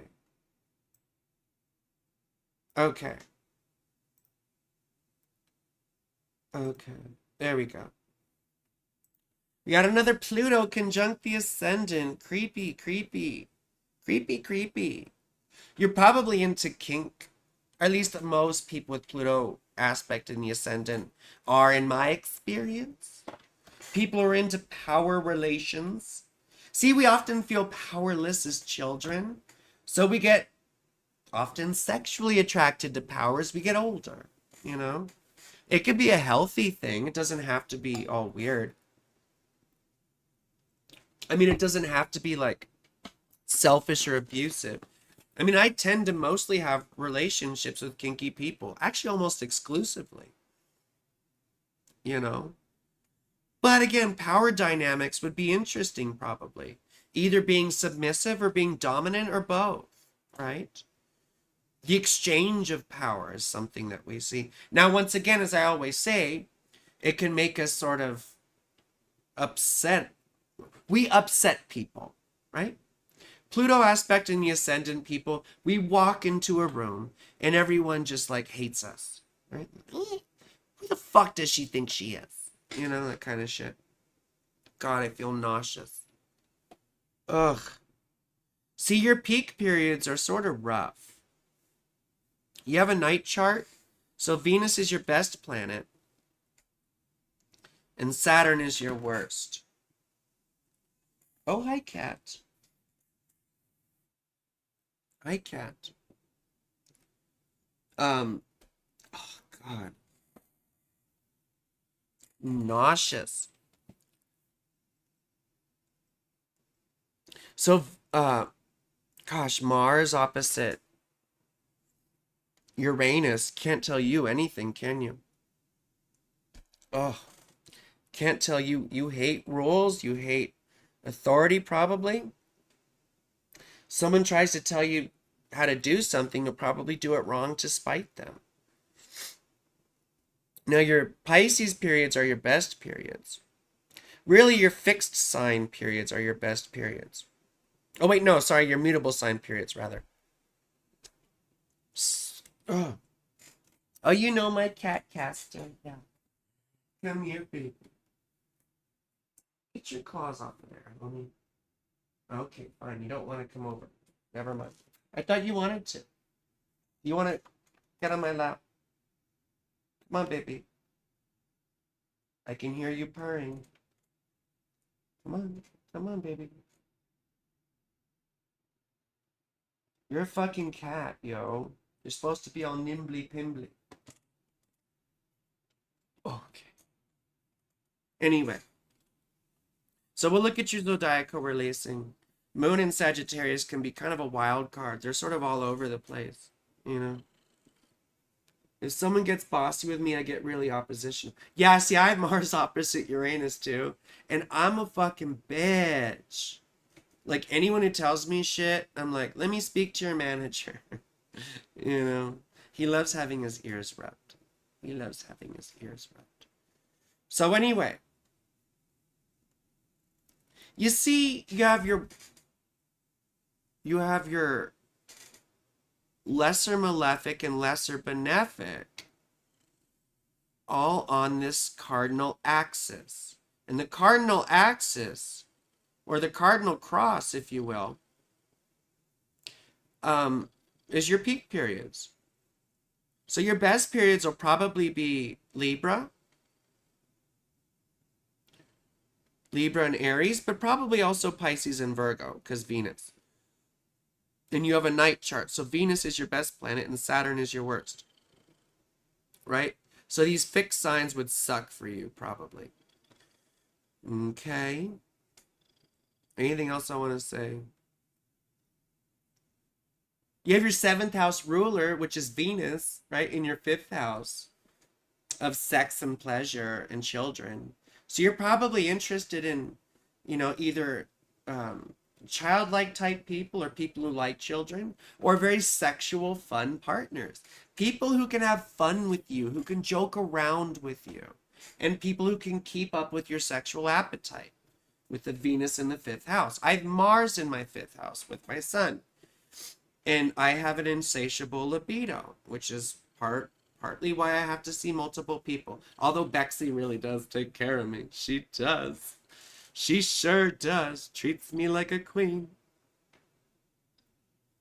Anyway, let's look at your zodiacal releasing. Oh, Mars rules your 1st house and is in your 9th. So spirituality is a big part of your life, you see. Spirituality is a big part of your life. Now, you probably had a difficult experience of religion growing up. You know, either one or both of your parents may have been religious. Or you may have gone to a religious school. Or had a religious... what else does Mars rule? Yeah, see, you'd have a lot of obligations around religion or something like that. And maybe you got antagonistic to it. But you see, spirituality, learning, philosophy, God, existence, all these sort of things would loom large in your life. You know, they would be quite important to you. But you got to watch out with Mercury conjunct Neptune. That's fantasy thinking. You know, that's magical thinking, which I am very much against, right? This is seeing things and people through rose-colored glasses and just believing in bullshit without any evidence or verification. You don't want to be like one of those old mystical wizards that just believes anything you tell them, you know? Believes all these conspiracy fucking theories and shit. Excuse me. Excuse me. And then Jupiter's trine Saturn. That's pretty good. And you have a pretty happy Saturn, you know, in the sign that she rules, Aquarius. But it's a 4th house Saturn, so you probably still had either an abusive or absent father, you know. That can be a thing oftentimes. They may have gotten better, though, as you've been getting older. So, zodiacal releasing.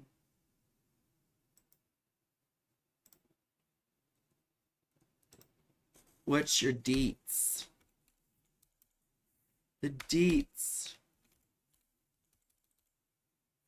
And then I have to go take care of my nausea after this. Now Pollux is on the bed. I can't have nice things because the cats ruin everything. I got a new couch and they already threw up on it. And I have a couch cover on it. And they went to the one area where it wasn't covered and threw up on that. You fuckers. And it was a hairball. It was a hairball.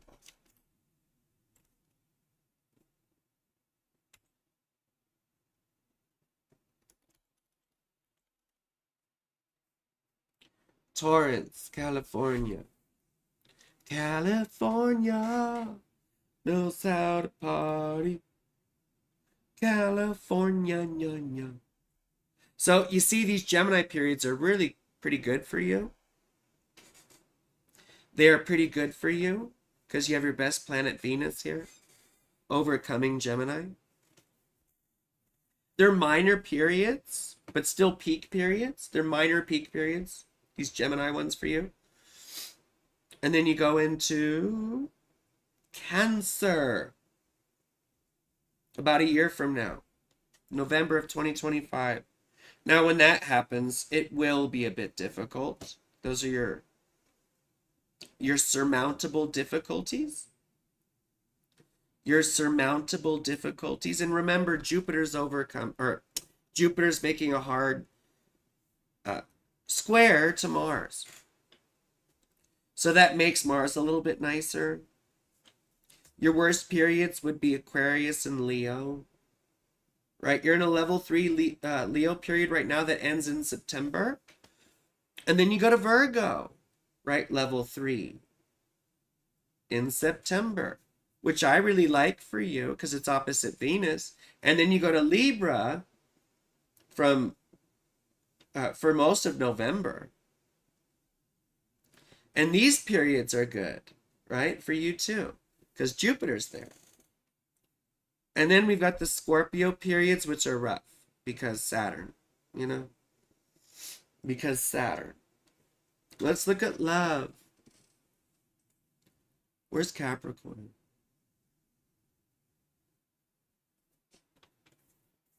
Capricorn periods would be a mixed bag too. And this one starts in 2025. Sagittarius. Sagittarius wouldn't be bad either because they're aspecting Venus.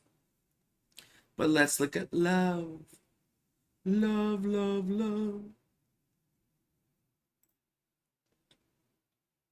And your part of Eros is in Gemini. So that's kind of cool. Because Venus is overcoming it. You're in a rough spot right now for love. Right? Started last year, February, and it goes till the end of this month. So you're being released. You're being released in zodiacal releasing. And look where you're being released to. A level 2 Pisces period, which is ruled by Venus. Right? And that happens, next year. So this is a year from now, right? But that's a wonderful thing to have happen. That'll be lovely for you. And then, Virgo's not bad, right? No, Virgo's not bad. Actually, it's good. It's opposite Venus. So this Virgo period, you're about to start level 3, September through the end of October is going to be great. Well, it's not all going to be great, but you see what I mean? It'll be better for love. But then when you get to Libra, that'll be even better because it's a peak period, a major peak period, right? And it contains Jupiter. So I really like this time for you, right?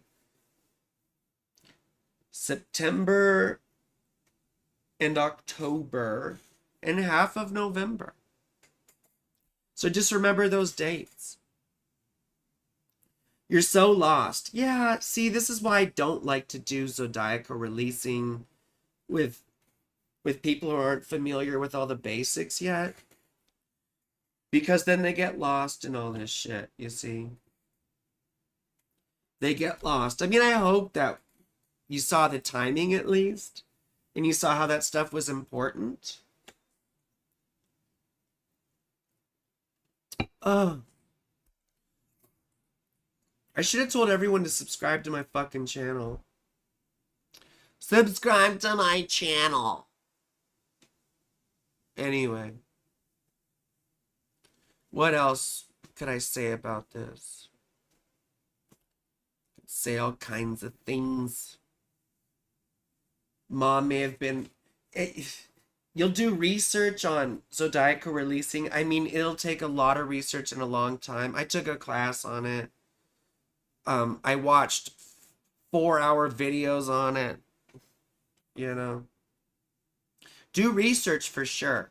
You know, and the research will get you at least a general understanding. So, check out Chris Brennan's video, the 4-hour one. It's really good. It's really good. You had difficulty with life direction growing up, though, with Chiron in the 10th house. Not knowing what you want to do. And it may have been a sore spot for you. Probably because your parents were pushing you. Maybe your dad pushed you a lot. It's like, you need to be the best, Malia. You need to be successful, Malia. Or had some plan for you that you didn't fulfill. You know. We already talked about your 7th house ruler. Your 5th house ruler. Do you have kids? Where's Jupiter? The 12th house.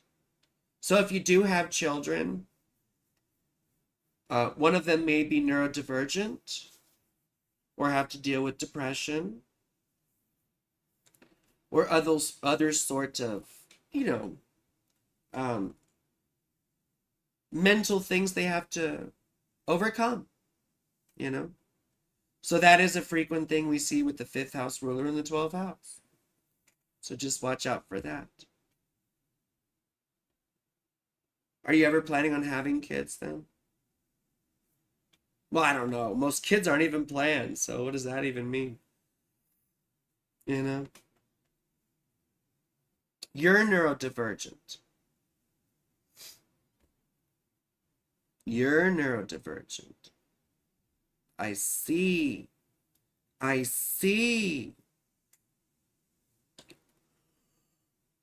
I imagine money's been difficult too. You don't know. I mean, yeah, whoever knows, right? Whoever knows about having kids. Whoever knows about that, right? Talked about Sun opposite Uranus.